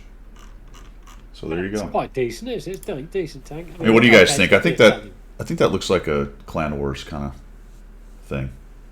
Yeah. Might be the next Clan Wars prize. Hearing is the first thing to go through. Yeah. It does have a weird reload. It does have a weird reload. I didn't mention it, but I did see that. The timing is odd. If you look at it, it's 20 seconds. I think that's the first shell. 20 seconds, then 7.7, then 9.6, then 12.5. So that first round is always Oh, 20 is the last shell? It goes. Why would it go backwards? It's the auto reloader, isn't it? That drives me batshit crazy. So it's 12, 9, 7, 20. Are you sure 20 is the last shell? That's bizarro. That is bizarre. Yeah. Yeah. What's a clip reload then? If you to empty the clip. Well, it's 5 seconds between shots. That's a long time. Yeah. Yeah. 12 is yeah. Okay, so there you go. Yeah. So weird. So if you try to play this thing as a single shot, you're 20 seconds, which is kind of standard, I think, for the auto reloading. Is that first one you get a penalty? That's right. That's right. Yeah. Yeah. There's that whole mechanic behind it, isn't there? Yeah. Yeah. You don't fire the third shell. Yeah. Or you cry. Yeah, that's exactly. That's right. Yeah. That's right. Man. T57 come rolling around the corner. You've got nothing to face it. So if you fire 2 shells, then you're at 9.6 and 12.5. Wouldn't you want to fire 3 shells to get the next one at 7.7? Boom, boom, boom, and then you're at 7.7, 9.6, 12.5? Yeah, I think you're right. Yeah. Because that's the sweet spot. Never fire that last one, and then you got a 7.7 second reload, which is, if you have to wait, then you get the 3 shell. I don't know, that's but then you go into the realms of being cyclic at that point, don't you? Yeah. But that's fine, isn't it? But the dispersion is horrible. I mean, that's not Leopard-esque in any way at all. And Would we want it to be? Would we want it? No, you want it to be different. Yeah, you want it to be different. Yeah. I'm just not a fan of all the auto loader, auto reloader, blah blah blahs. Yeah, no, absolutely. Drops have just hit as well. What's that? Drops have just hit. Excellent. Thank you. And then we have the WZ-111 Model 6, which is a tier... I don't remember. What is this? Doesn't say. I think it's an 8. I believe.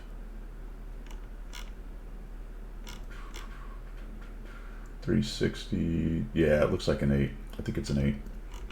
So another WZ version. And we actually discussed this, I think, last time because it's got a sort of a Skoda 56, T56 kind of looks like spaced armor thing going on. We did speak about that, didn't we? Yeah. So 360 Alpha, -8, which is pretty good. Derpy, again, long aim time, fairly derpy. Okay DPM. Armor's nice on the turret at 300. It does 50 though, so it hauls the mail and moves. Well, that is cool. Second drops. Woohoo. Excellent. I've just had 2 drops come in. Sorry. And 390 on the view range. So there's a lot of tanks sitting out there. A couple of these. So what do we have? We have a tier 8, which could be a Christmas thing. This could be a Chinese New Year thing. We talked about that. So that's potentially Chinese New Year deal. Maybe a Clan Wars tank. Maybe a couple Battle Pass things. Maybe they're going to make the Christmas stuff tier 9 premiums in the boxes. We could start that rumor right now, couldn't we? Why not, indeed? Perhaps there's tier 9 premiums in the boxes, my friends. I don't know. They just chuck that out there. So much, man. Yeah. Yeah. Tier 9 premiums. Yeah, we can go with that. Is possible. Apparently, there's another G.I. Joe. How you doing coming up? All right. Because we have a Cobra Renegade and a fairly ridiculous looking Sturv, which apparently has big... These are rocket boosters? No, they're rocket launchers. So that... Bloody rocket booster. Stop it. Rocket booster for you, rocket booster for you, rocket booster for you. Rocket boosters for everyone. A couple female characters for the crew. Got the Cobra person and the G.I. Joe person. To be honest, I don't know which is which. I think that's Cobra right there. She looks naughty. Oh, Baroness. Oh, yeah, Baroness. Spankable. It's Baroness. It's Baroness. Baroness, that's right. And then Commander... Holy crap, is that actually her name? That's hilarious. Commander Cover Girl. Get off, man. Behave. That's what it says. I'm not making it up. Oh, she was initially a high fashion model in New York and Chicago. It wasn't good enough for New York, it's both. Who enlisted in the service, makes sense. Attended armor school, sure. at Fort Knox and related technology schools, and is an expert at diesel mechanics and gas turbine technology. So naturally, she'll drive a Sturv, which does none of that. No. Yeah. And then poor Commander Baroness, she's the spoiled offspring of European aristocrats. Yes. The Baroness graduated from student radicalism, and eventually, oh, I see, okay, and eventually joined the ranks of Cobra. Her chief strength in navigating the organization's power structure is in playing high-ranking members against each other. Rumor has it she is the only person who knows Destro's true identity. Okay. Good backstory. Anyway. No left shoe. No left shoe. No. What? Stop that right now. He's put in there, Commander Amora. She drives a hot tub. Yeah. Okay. Onslaught mode. We'll get that in a minute. We'll talk about that. There's also this one out there, a T54 Heavy Tank. And this is a Tier 9, so there's another Tier 9. The T54 Heavy Tank, which won't let me click on. What do we got here? We've got that's an odd number, 450 average damage. Yeah, that's new. I don't know if we've ever seen a 450 average alpha. 240 pen. This is a Tier 8. With that? That's with the Tier 9 round? It's Tier 9. Yeah, probably. Oh, it's Tier 9 with the standard round. Yeah. I was thinking Tier 8, 452. No, it's Tier 9. 12-second reload's pretty long. Well, it doesn't go to 11. It goes to 12. There you go. Somebody else in the back of the room went, no, make it 12. 11, do I hear 12, 12, 13, 13. Yeah, yeah. Because the breach of the gun will not come out of the top of the turret, no matter what gun depressor they put on. Nah, it's fine. Look at all the room. Look at his forehead. He's got a big forehead. It's got a 5 head. Yeah, that's what it is. It goes into the cupola when it fires. That's goes to 12. 0.36 dispersion. 2100 is not very high on the average DPM. It's got a long reload. We've got 254 hull and 254 turret, and we have a Tuma. Is it though? Is it? Tuma. It's a Tuma. Is it? Is it a non-penetratable? No, it is definitely a weak spot. I'm not even. I don't know that it is, but I'm calling it. It is absolutely a weak spot. Okay. All right. 34 top speed is okay. Some odd number for reverse of 17, because why not? I guess. And 400 view range is pretty good. Isn't that like half of 34? I mean, it's just a Renegade at Tier 9, right? Basically, I mean, it's got a higher, it's got a higher damage, better pin. Yeah. Is the armor the same? I'm not sure. Probably similar. So Renegade at Tier 9. Boy, we're really. When do we get the Tier 9 Type 59? The Type 59.5. G. It has to be gold as well. Yeah. Yeah. Here's the. Did we already go through the beat? Yeah, we already talked about that dumb thing. Here he is. Here he is. Quickie. That's the. That's the. That's one commander I'll be resigning to Tier 1. Resigning. He'll be in the doldrums. That's all what right. He'll be. I don't want to get into bashing other. No. That's my own personal opinion. He's fine. It doesn't bother me. I don't really care. Well, we are going to talk to him. I can't watch you. We are going to talk about him a little while later because he put out a recent video that you guys may have seen, which is a subject we've talked about multiple times, but we will get to that. 1.18.1. So interesting. We just got 1.18, right? Which had a lot of changes. This actually has quite a few changes. Doesn't it just? Yeah. More than we thought. First thing is, let's dumb down the game some more. 6 cents for you, 6 cents for you, 6 cents for everybody. Yeah, it's a non-applicable skill from now on. Yeah. It's just not even in the makeup of the grind anymore. There you go. Nice and easy. I don't know. I'm conflicted. On the one hand, I completely understand where people come from when they say, "Hey, it's really painful when you're new and you don't have 6 cents and you don't understand the usefulness and the importance of it to have." I have sympathy for that view. On the other hand, the dumbing down of the game just continues. You know what I mean? If you need it, I get that. I get that. I just want to say I totally go against what you say there. It shouldn't be a given skill. It should be the way it is, because when you get to a certain period in your gameplay, you can get a directive that gives you sixth sense if you want to go down that road. So, well, it's I just wasn't embarrassing. advocating for it, Peter. I was just saying I see both sides, because the second thing, obviously, is I what don't you're see saying. both sides at Oh, all, mate. Get on my level. Hand side here. Well, TOS, it is what it is. So this is what I'm talking about.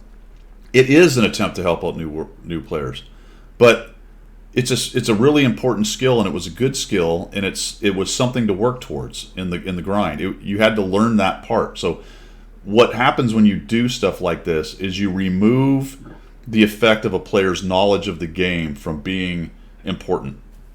Yeah.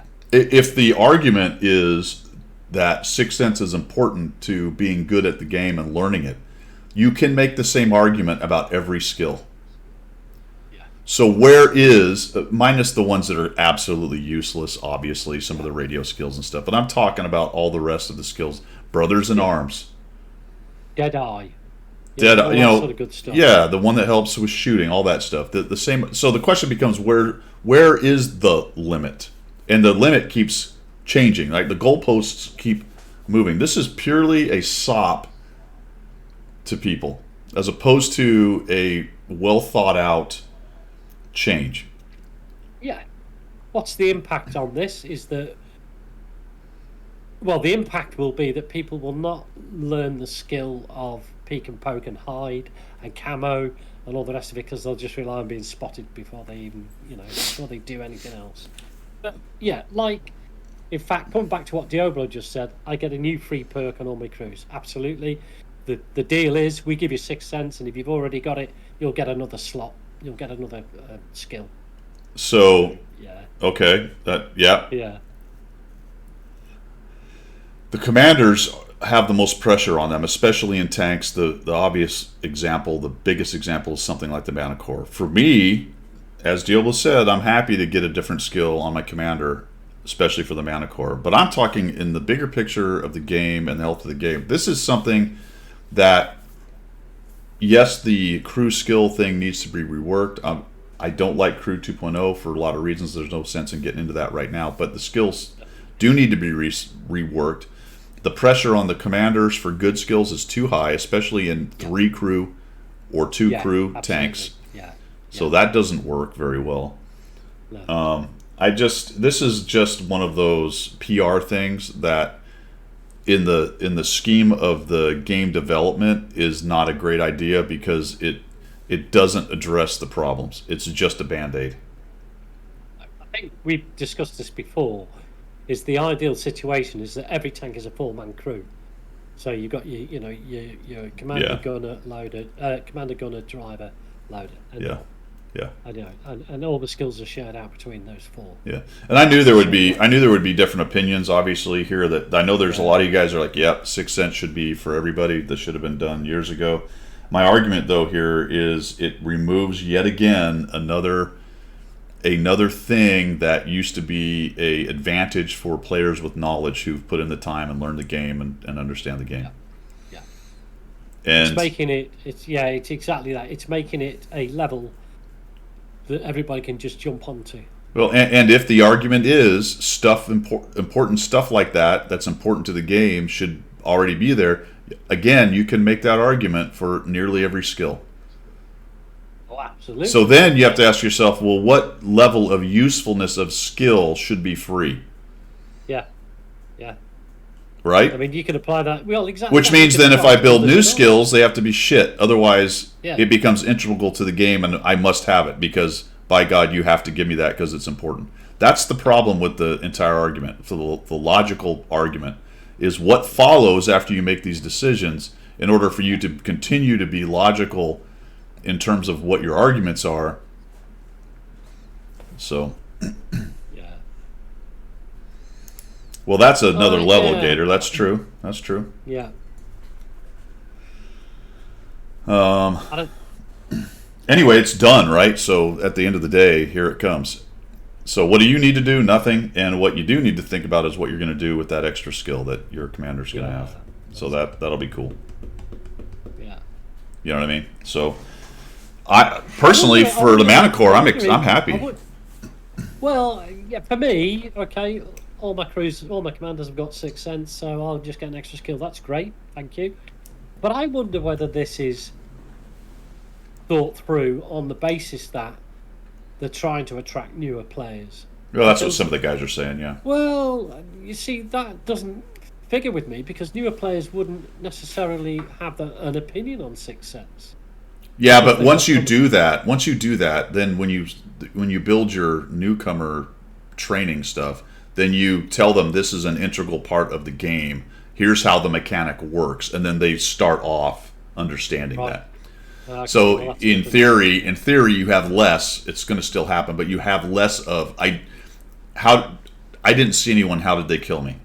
Well, if you train them from the beginning that the bulb's going to go off your scene, then there'll be less of I got hacked. You know, somebody killed me with wall hacks. Yeah. So there is a piece of that. But again, that was knowledge that you had to hard-earned knowledge, and now it's not going to be hard-earned. You just get it. Okay. Well, we'll see how that pans out. It'll be interesting. Yeah. He hacked my 6th sense tonight. Yeah. So anyway, that's coming. What else we got on 1.18.1? We have Onslaught mode. We'll get to that in a minute. The new personal reserve thing is going. Now, I don't... Did they tell us anything else was going to happen? These are welcome to... Wait, what? The improved personal reserves are definitely something that you will want to try for yourself. Okay. They're the same. Okay. Streamlined and activated on the fly. That's nice. All right, I do agree with that. Remember, as we talked about last week, you're going to be able to turn them on in the battle. That's bueno. I do like that. Yeah, that's cool. I like that. That is a creature comfort thing. There's no big gameplay change with that. That's just making a better experience for the player. I think that's a good idea. Yeah, because I mean, how frustrating is it when you have that very good game and you're getting towards the end and you think, oh, I wish I'd done my personal reserves for that. Yep. Damn. So that's cool. That's cool. Yeah. Creature comfort stuff like that is things they should really concentrate on. Yeah. It would be. I love their write-ups. It would be impossible to describe all the great new stuff in just a couple of paragraphs. Okay, dedicated. Article also contains rules from converting. Yeah, so they're going to do the conversion. As of right now, during update, a line of text that reads bonus percentages displayed instead of the values. Okay, that's just something for the test that they're messing with, or that they're trying to fix. So that's coming. You are going to have all your stuff converted. As of right now, my understanding is there will not be any of the standard kinds, which means the ones that have a expiration date. That's my understanding right now. Right, so... But they will do the conversion. None of them's going to run. Right, but they will do the conversion. So that's all going to... what you have stacked up is going to be all 1 hour. And then in that article here, it's what percentages they'll be. And they've really just condensed down what they're going to have. Yeah. Okay, we got some new map changes. Some of this stuff we already saw. Here's Malnovka. So here's the old version of this corner. This is that sniper side. Yeah. And it's going to now look like that. Yeah. I think overall, as we go through these, I think personally they've got it right. Have you ever seen this be an issue though? Well, not really, but I think this piecemeal, this slow but initiative changes is the right way to do it. Has it been an issue? Not for me personally. Maybe some people have come back with it and said. And it looks like you're going to have some more opportunity to get a little bit further around this corner and see, but yeah, I don't know. Yeah, maybe. Again, these small changes will need to be.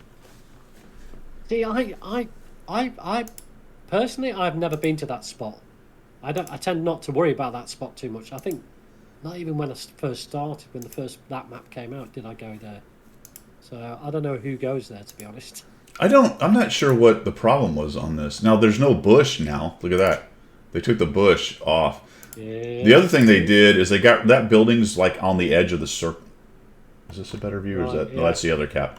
This this is an unfortunate view, but it does show you the terrain level change, which is why I think that they did that. There's a building there on the old version. The new version, they got rid of that building, so you can't really hide behind it, and there's no bush to hide in.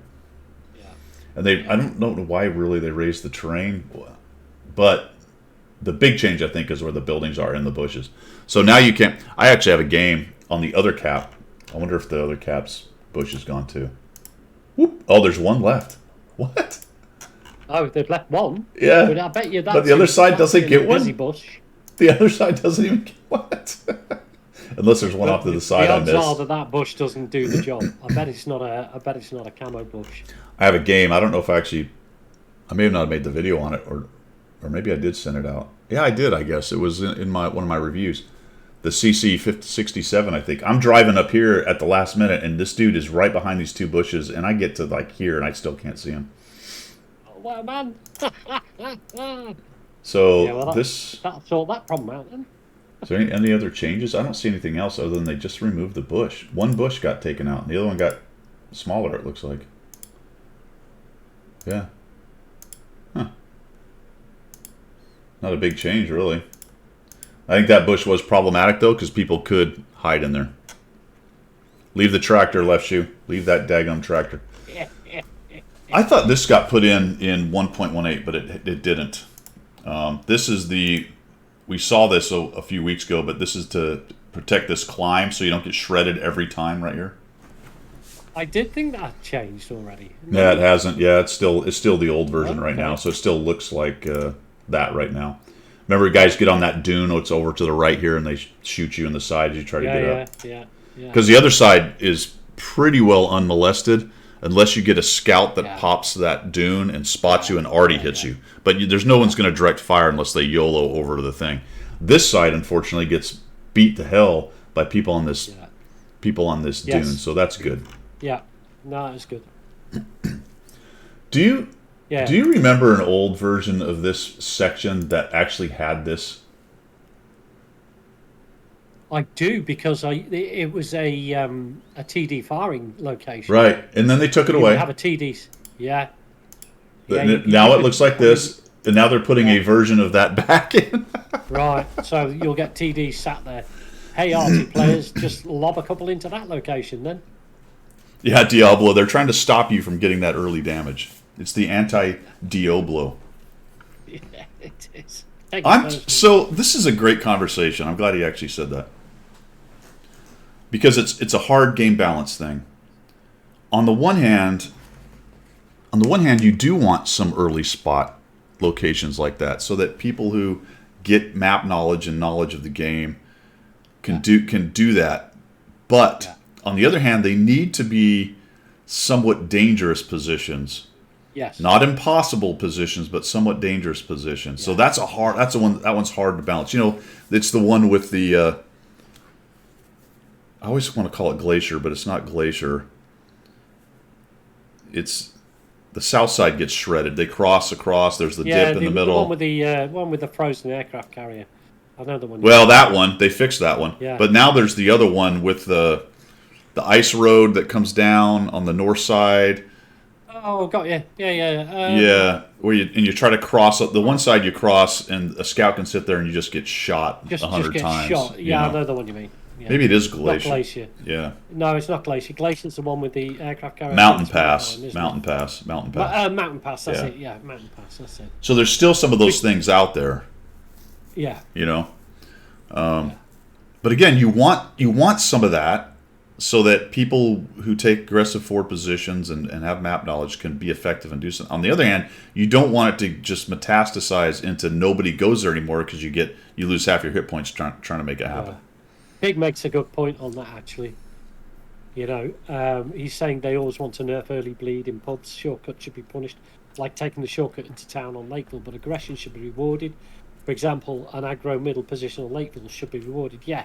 I think getting into position fast and being able to create that level of spotting is a good thing, because that's what we want. Yeah, but from a game balance, from a map balance standpoint, you have to be careful with that, because if it then becomes an overpowered situation, and then people, then the other team stops going to those positions Going to those places. because yeah, the exactly. early position is too powerful. So I'm not saying I have the answer on any of that. It's just it is definitely tricky in terms of map balance for them to try to figure that out. Yeah. So we got this. Then we got the center of this. The valley of the noobs, not the Lakeville Valley of the noobs, but No, but that San River Valley of the Noobs. this has changed significantly here. So they've widened this section out here. There's some more cover potentially. I don't know what this is going to do for guys shooting from this stupid sniper spot. In fact, it looks like you're more exposed, if I'm actually honest. And I was also thinking over on the flank as well. There might be more opportunity to fire down into the depth. I mean, there's a little nook there, but it looks like that can actually. It looks like they've improved the sniper shots in here a little bit. Yeah, you're not. Because don't forget, the old heavies used to brawl on one of those corners, didn't they? They would get here, and then they're pretty safe from that guy. But I don't know. Yeah. It's not a perfect angle to determine. This also shows a huge change in this flat area down here because the other side doesn't widen out like this one does.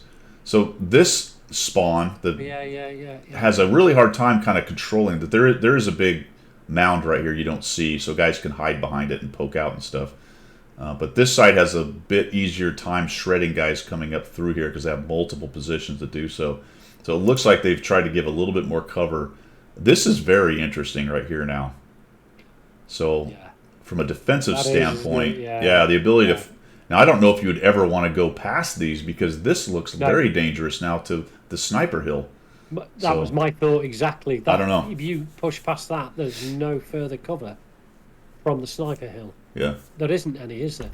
Apart from the slight bend in the river further up. But that's about it. Yeah, Gator. Tank speed, which continues to increase, certainly plays a factor into those kinds of positions. So here's the old version of this. So the other side is getting quite a change here. Some spots to kind of hang out here and maybe take some shots. I don't know. So it will change Sand River. That will be interesting. Fisherman's Bay is getting fairly significant change. This is what it looks like right now. Guys stack up here, maybe peek around some of these corners. Oftentimes, if you're not careful, you can get shot from the above here. And then the new version. Oops, that's the old. Sorry, that is the new version. Here's the old version right here. So guys hang out right here. There's a bush line they can kind of hide out behind. There's bushes here on this corner. And that's very stagnant, this whole who's going to push first kind of idea. They've changed it considerably, but it looks like they've removed a bunch of bushes.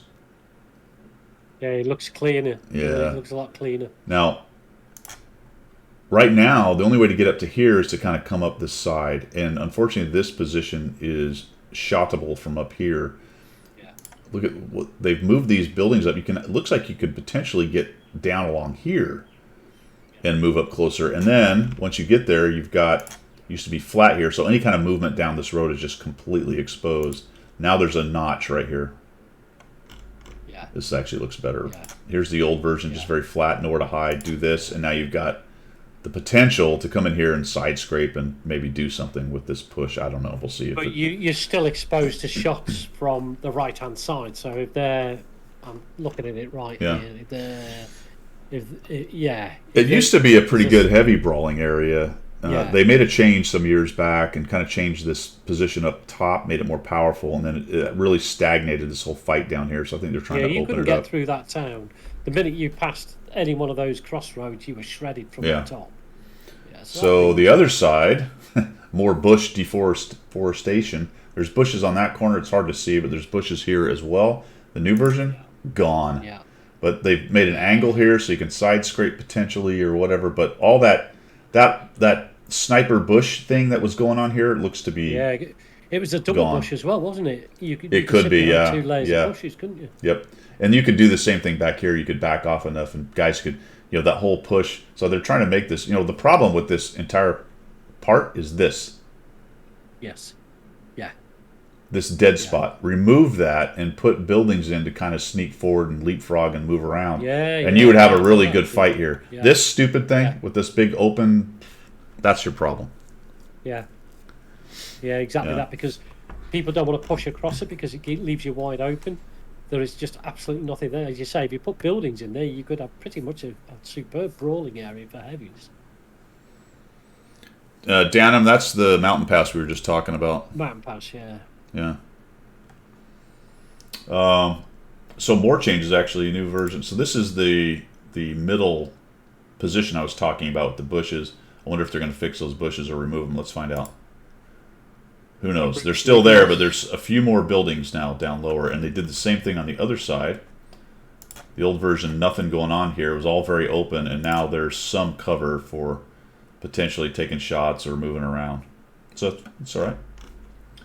We got the top of it. Oh, I didn't notice this. They're messing with the top. So what do we got going on? Taking away some buildings. Okay. Interesting. That is interesting, isn't it? Because, and I do think that needed some form of rebalance, redesign, because if you're on this flank, you're a lot more exposed to side shots than you are on the other flank. Yeah. There's more cover on the other side, on the, what I call it, the north spawn, but apparently some of this positioning over here people used a lot. I have almost never seen anybody over here, but they changed it. They put this big rock pile right there.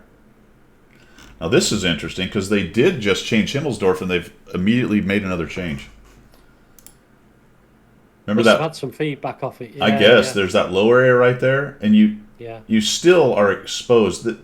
They supposedly said it was easier for this spawn to get up and around, but I didn't see it. That way. Look at that now, though. Look what's going on now. Yeah, that is a big difference in it. So this is a similar-ish position to the other side, where if they come around, you actually have some defensive possibilities to hold them at the hill. Because remember, if they came around, if you're on this spawn, over. Yeah. Well, you bailed off, right? You had to run away. Yeah. You know what I mean? You ran down to the bottom and tried to hold them off there, or all the way down to the very, very bottom. But that gives you, looks like, some more. And you can get up there without getting shot every damn time. Yeah. Yeah, because there's nothing worse. I mean, you could lose half your hit points going up that. Yeah. Pig's on about the previous map. Morph Rock Pile. Oh, really? Okay. I've never seen that before. I've never seen anyone do it. I've seen them. I remember on the other spawn, remember back in the day you could get back behind the bridge back there? Yeah, Artie used to sit back there. Yeah. And you could actually drive all the way around the corner and sit back there. People used to do that all the time. And you could get boosted onto the tracks as well, so you could drive across the bridge. Yeah. And get to the little island over the other side. So all that's coming there. What else we got? So that's all. So I think we're into Onslaught mode, unless we have something else, Pilgrim. What do we got here? No, I think we covered maps 3, 6 cents. We're going to talk Onslaught real quick. Onslaught. Yeah, let's talk Onslaught, and then we're going to talk rigging. Yeah. Yeah. I mean, I'm not gonna get too far into the whole Onslaught thing, guys. It is on the common test right now. I do have a video out if you're curious about what I saw when I was able to do a test. Apparently, I broke the NDA by talking about it last week because they released the article, but didn't release the NDA, even though they'd released the article, and we discussed it a little bit. I didn't get into too much detail, but whatever. It does apparently have some issues on the test mode. It's not, or on the test server. It's not got a lot of bugs, all that kind of good stuff. 7v7. You can have platoons of 7. The one thing I want to talk about, though, specifically, is this whole roll skills thing. Yeah. Let's go in the in-depth article. I don't know if they. All right, here's the maps. Remember, I didn't remember them all last time. Himmelsdorf, Ansk, Cliff, Westfield, Sand River, El Haluf, Red Shower, Ghost Town, Pilsen. So those are the 9. And they told us 6, but apparently they decided on 9. I played Himmelsdorf, Ansk, Cliff, Westfield, Sand River, Red. Maybe I did play all 9. I guess we did. I don't know if we played El Haluf. I guess we did play all 9 during that time. So I was wrong. But if I said 6, I was wrong, and there's 9. Fog of War until you light everybody up, which you can use a special power for. Yeah. A ranked system-ish. I'm trying to find the stupid rolls, though. Debutante, which is hilarious. Iron, Bronze, Silver, Gold, Champion, Legend. So those are all the levels. This is very Valorant-esque or whatever all these other FPSs are. So this is completely modeled over that kind of stuff. You can see where we're going with this, right? Yeah. I mean, it's completely wargaming attempting to get some of the mojo of all these high-dollar FPSs that are raging around constantly. Which you can understand why, but wouldn't it be nice if they just had a standard 7 versus 7 mode with none of the magic buttons? Wouldn't that be absolutely fantastic? And just to, throw another one in there, let's not make it just tier 10. Let's make it a range of tiers, maybe 8 to 10 or even 7 to 10. Wouldn't that be fun? 7 by 7, So the rewards we've got. So the big one is the improved compressor, guys. An improved turbo. That's the one everyone's going to be going after for this thing. Yeah, so that's a big deal. 4,000 bonds is a considerable number of bonds, and then a bunch of other goodies, just little doodads and stuff. I mean, 4 million credits is nice. There's another couple pieces of equipment, but really it's the improved compressor here. And the bonds, I think. This is the only place as yet you're going to be able to get one of those. Is that right? I think you could get one on Ranked, right, guys? I think Ranked gave those out. Right. Okay. Pretty sure. Perhaps this. Okay. Yeah. Danham, yes. Pilgrim was in the British Army, and I was in the U.S. Air Force. Absolutely. More to come on that. Where's the stupid roll thing, though? That's what I really wanted to talk about. Do they not mention it here? They do. I can't remember where. I haven't got the client up, so I can't have a look. There it is. Vehicle roll skills. Yeah, you got it. Vehicle roll skills. Prison shower level. Gate has just renamed the levels. Soap on a rope level. No, that's awful. Wargaming, please do us all a favor and stop telling us how to play the tanks. Yeah. I am so done with roll points and experience for frickin'. You're a heavy tank, so go get shot at. Okay. If I out damage, I did this video in Ranked. Ranked has the same problem. They use the same stupid roll crap. Yeah. Trying to tell people how to play the damn tank. Just build your game, make compelling content, and let the players figure out how they want to play the tanks. And then work on balance. That's all you got to do. Nobody needs to be told how to play the tank. If I out damage a heavy in my mana core and end up with less experience because I didn't do my roll. Yeah. Dude, piss off, man. That is so annoying because the annoying thing about that is predominantly the tanks that get affected overall, in my opinion, is the medium tanks, because what specific role does a medium tank have? Flexibility, movement? Well, I don't know. Look at their little list of what they think, and then they've broken it down. They started off with. I think actually in Ranked one year, didn't we have some tanks that got roll experience, but not all of them did, or some weird thing? They didn't all have a thing. Only some of them did, and then they said by class, I think, and then they've broken it out into different roles within class. Assault TD, Sniper TD, blah blah blah. Yeah. And it's just a mess, man. It's a mess because you simply can't. You just can't build. You can't build an experience system that takes that into account enough. No. To be how am I trying to put this? Realistic's not the word.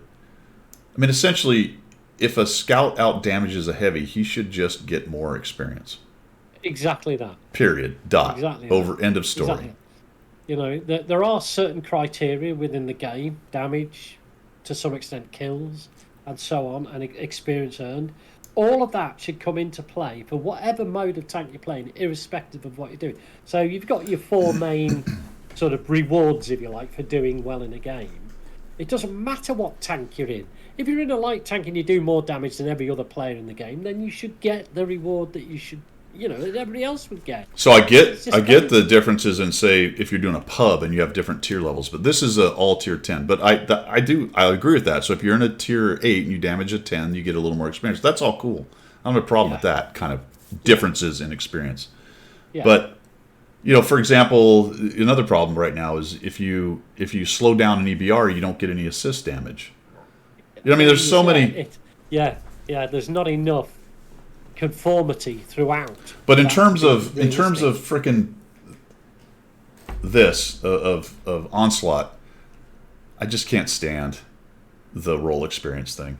I think it's such a horrible, poorly thought out idea, and they love it so much. I actually brought it up to the devs, and I gave them the example of the ranked. And I know I'm going on about it, and it's one game, but I saw it multiple times. One of the reasons I stopped playing ranked last time, like, I don't want to play the same tank everyone else is playing, because what ends up happening invariably, and gamers are great at this, as we've said multiple times, they'll look at that and go, what do I get role experience for?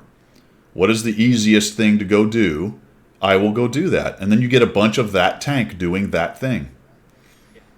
As opposed to just make experience for damage and assist, and maybe cap points, or stuff like things that actually help win. Yeah. Not I take damage within 100 meters of someone gives me an extra point. Yeah. Come on. Yeah. I think it's poorly thought out. But again, it's a direction that they want to go down for some reason. That they want. This they love it. They're all about it, man. They're all about it. Yeah, it's weird. I think it's cultural to some extent. Based on where it's being developed, I don't know, or I just think it's a bad idea, and it's poorly implemented, and it's killing the. For me, it's killing the mode personally. Yeah, I think, exactly that. I mean, I'll go back to what I originally said. Wouldn't it be nice to have a 7 versus 7, but, without all the bells and whistles. Yeah, why do we need a spot that lights everybody up? Why do we need a spot that gives anyone artillery? No. Why can't we just have a 7v7 with a ranking thing, and then if you want to do the 7v7 with a 7-man platoon, that's cool enough. Just adding that alone they could have just done a ranked style thing, just add the 7v7, and that alone would have been a great change, and people would have loved it.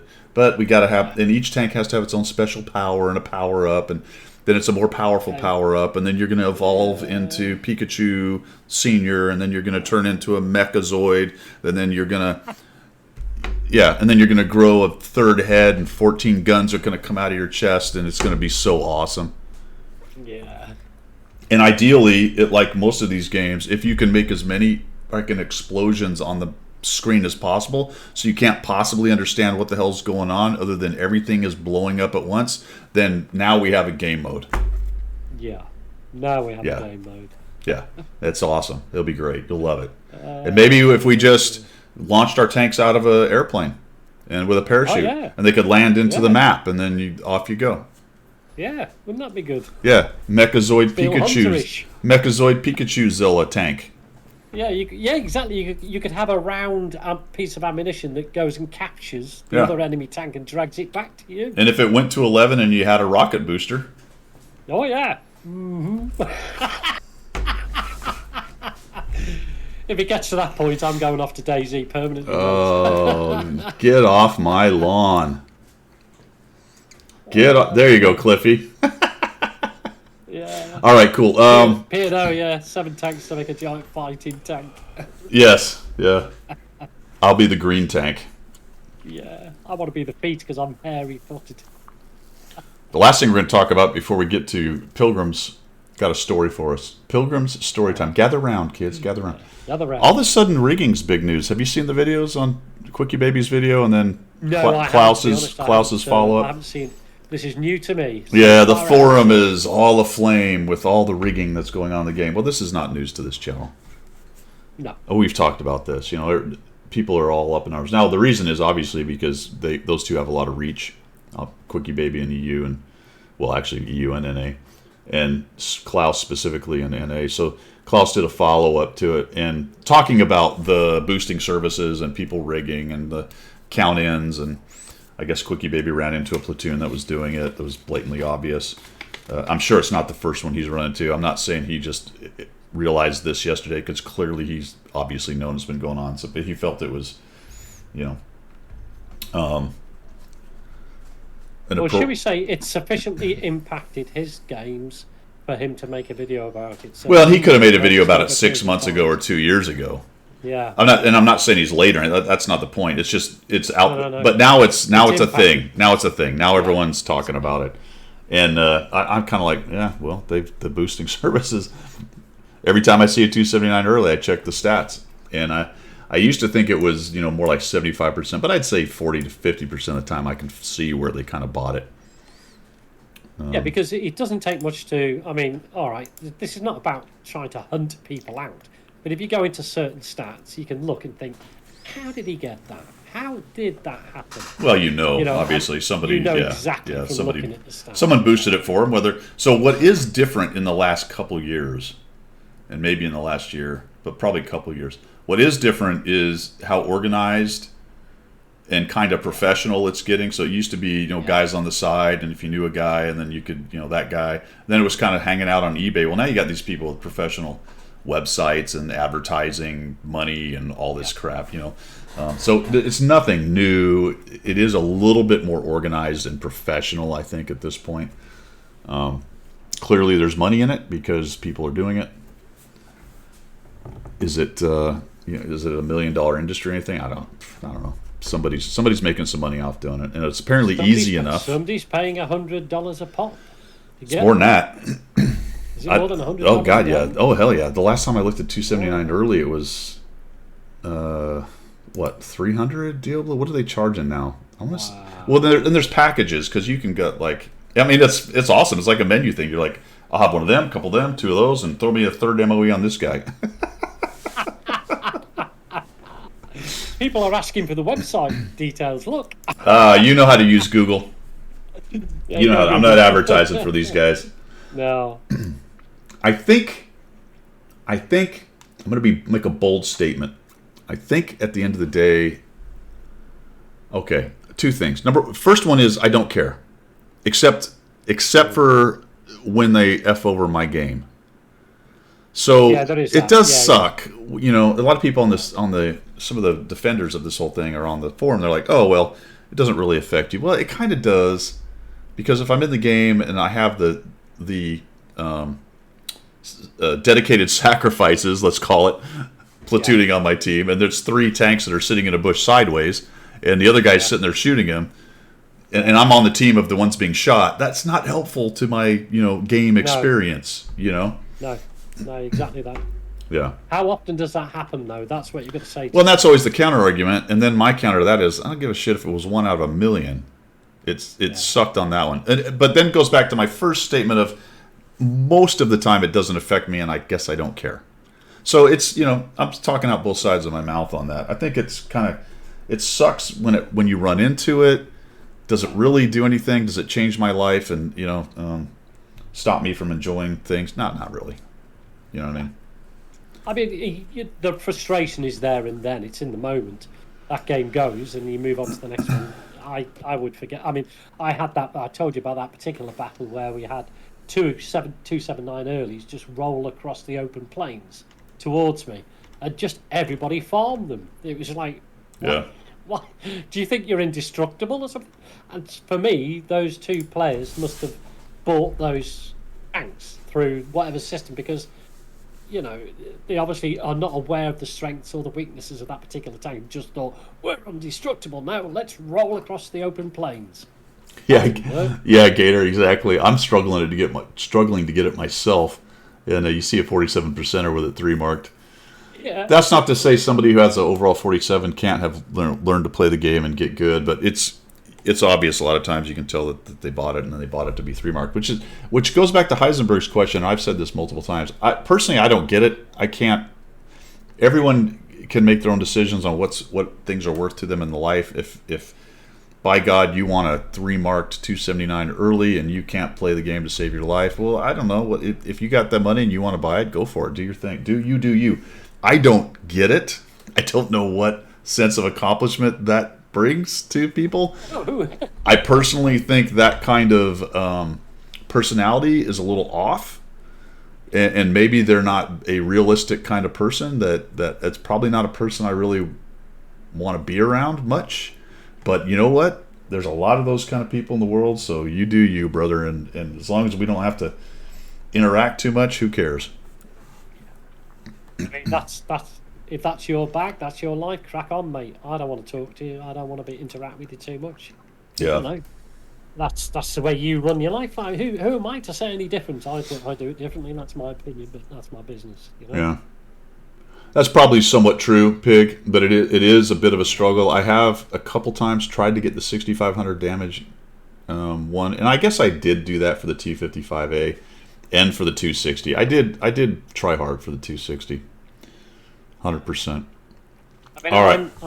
I'm on the opposite side of that. I just let it run in the background, and sometimes I get a finished with honors mission thing come up, and I go, oh, that's nice. The 279 early missions are the ones that you have to pay attention to. Yeah, I get that. Absolutely. Yeah, because it's a very specific thing, and you definitely, in order to maximize your chances, there's a few specific tanks and ways to set them up and things to do and whatever. So, and that's not bad because that gives people something to do and figure out and try for. It's certainly not a case of me saying they're too hard. Absolutely not. So anyway, it's pretty cool. Getting the 260 wrecked my win.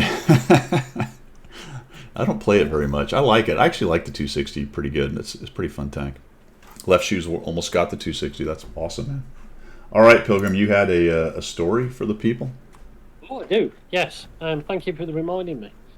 Before we get on to Pilgrim's competition a little bit later. But should we take a quick break? I think we should, because that you've just built me up to say my story. I know, but we're going to take a quick break because I'm about to. My eyeballs are floating. And we're over 2 hours. So give us 5 minutes, less than 5 minutes. We'll be right back. Oh, I get to use the one button. Hold on.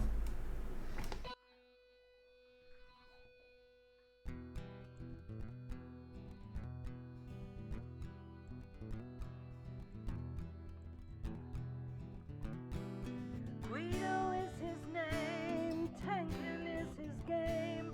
Guido is his name, tanking is his game. Guido. Now in the shadows came a mysterious chap who spoke in a tongue with a strange dialect. He offered his help to the mighty Guido to bring some laughter to his love of speedos. To the coffee talk they both came to bring the message of winning ways to all and sundry and the masses. Yes, that's right, lads and lasses. The damage counts and flexing back will keep you on the right track. Guido is his name, tanking is his game. Guido. Guido is his name, tanking is his game. Guido. All right. Appreciate that. I was about to explode.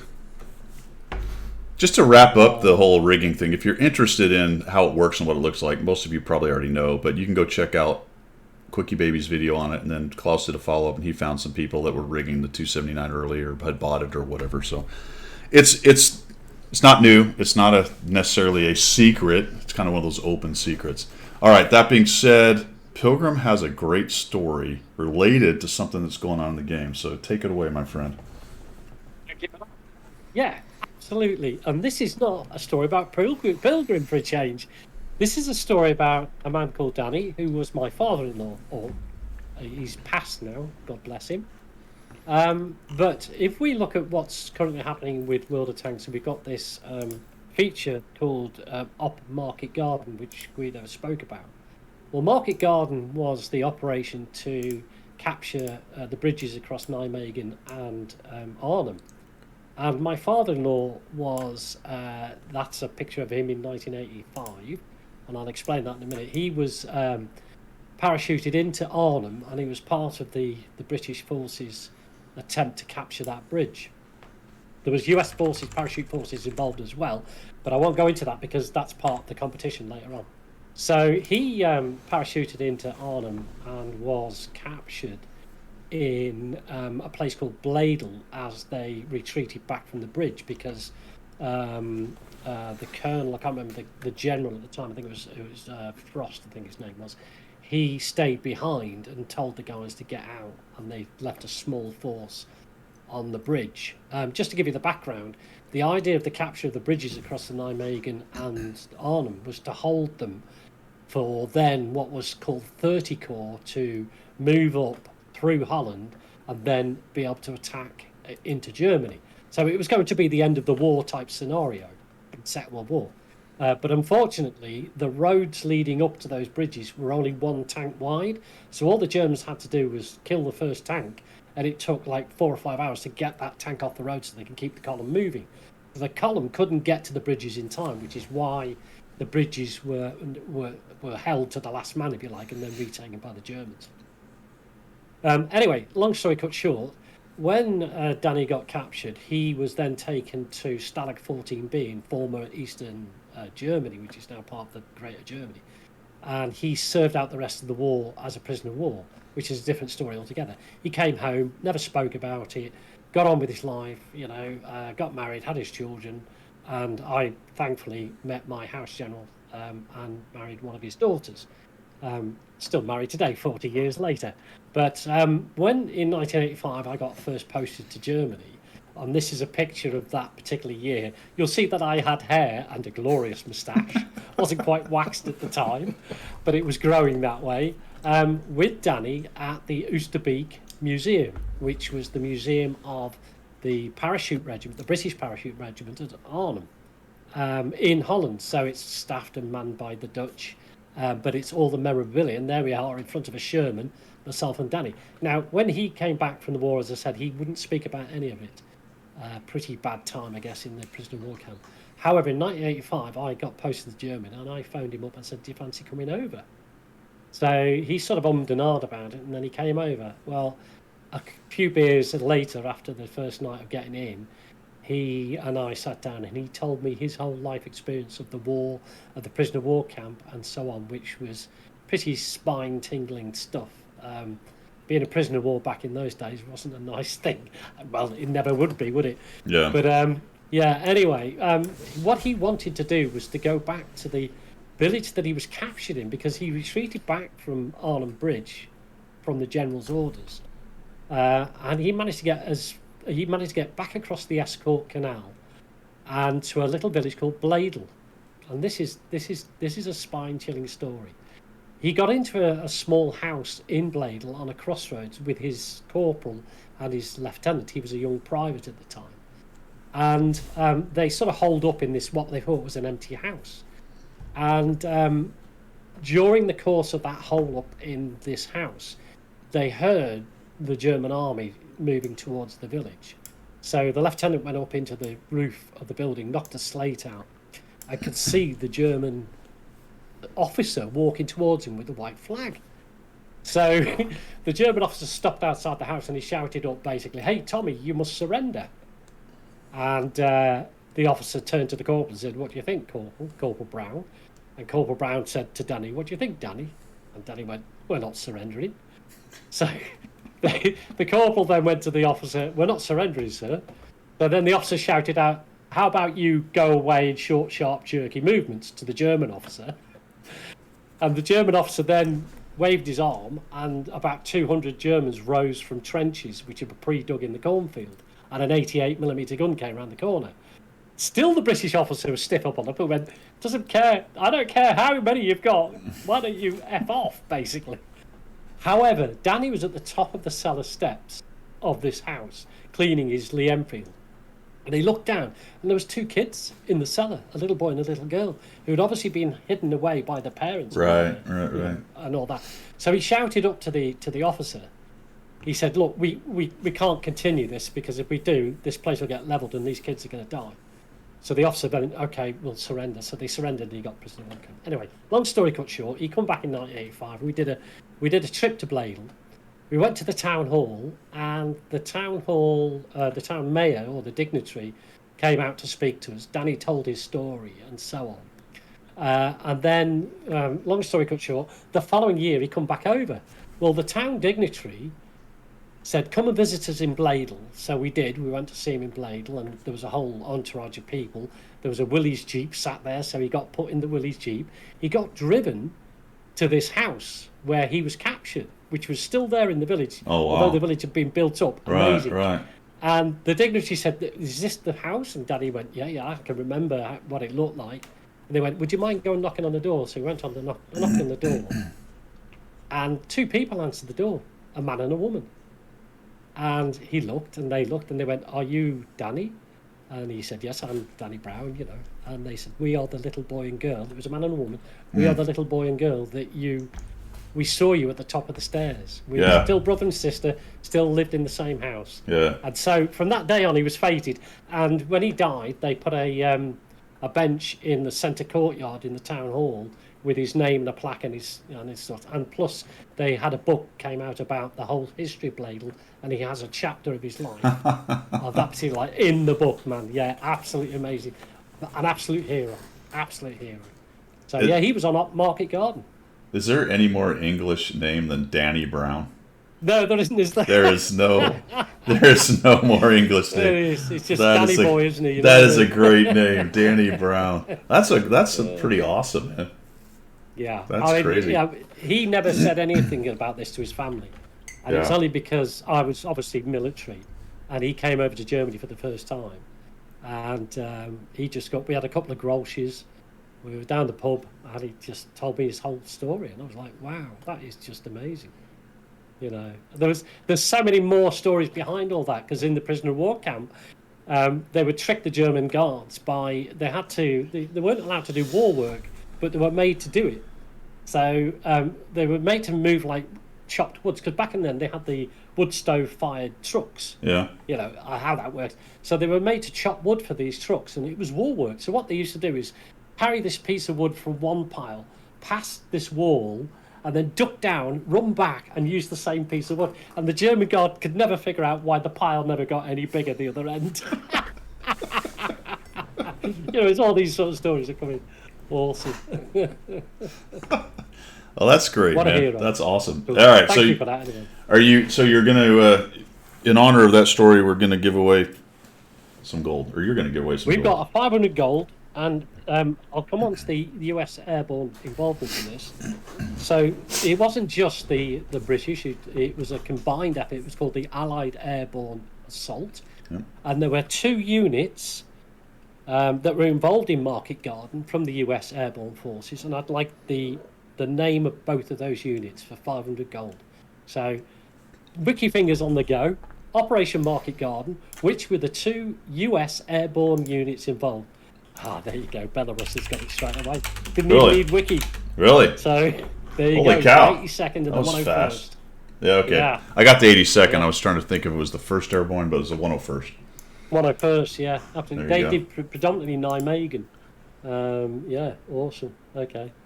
So, Belarus, your in-game name and server that you play on, whisper to me, my friend, and I'll send you a whisper. Cool. Awesome. Well done. Well, hey, thanks for everybody coming, man. That was a great way to end it. Awesome story, man. Has he since passed then? Yeah, he died a few years ago. So, as I say, they put a bench up in Bladel in Holland, so you can go there and sit the bench, and you can also read. They've got the book and everything, so it's cool. Yeah. I'll tell you, there are so many stories like that are it's those small events. It's all those that just happen in the tens of thousands during situations like that. I've heard a bunch from different people along the way, and every one of them is as amazing as the next one. Yeah. Let's see if we got anybody to... You've got to imagine, I mean, we've done our bit, and we've been involved in our nonsense that we've been involved, but can you imagine being in 5 years of war? I mean, that is just... Well, that was a completely different thing, wasn't it? Wasn't it? You know what I mean? That was just a... Yeah. It's not even. I don't even think you can even equate. I suppose for the British, especially the British and the U.S. guys who ended up going to Iraq or Afghanistan multiple times, when things were, that would probably be a similar situation, because by the time you go 3 or 4 or 5 times, you've been there 2 or 3 years. Well, and you guys do way longer tours than we do. We do 4-6 month tours. You guys do 2 years in Afghanistan. That's cool. Yeah, it changed around. It kind of depended, but yeah, there was. I mean, my two of my nephews were in. God, I thought I'd never forget the name. The big city fight in Iraq years ago. Baghdad. No, the other city. The city. The one that just basically got destroyed. I can't remember it right now. Oh yeah, I've lost it as well. Anyway, so kicking down doors, doing street to street fighting, that kind of crap. So that probably comes to the same level, but you got to kind of search for examples, and these were just kids. Yeah. Just kids who were drafted and ended up doing that. It's crazy. Yeah. All right. Fallujah, thank you. Fallujah, that was it. Oh, it's Fallujah, yes. Fallujah, that's the one. That's the one. All right, much appreciated, guys. We are going to go raid Old Man the Wise. Going to head off that way. You guys have a good rest of your Sunday. Like I said, no coffee talk next week. Definitely not this tomorrow Monday, but the Monday after I'll be streaming. If I can make it happen in between, I will, as always. So we're going to go raid Old Man. You guys have a good rest of your Sunday. Much appreciated coming by. Thanks, Pilgrim, for the story and for the gold as usual. And we'll see you guys later, because we're about to head out on a raid. Bye-bye. Bye. Cool.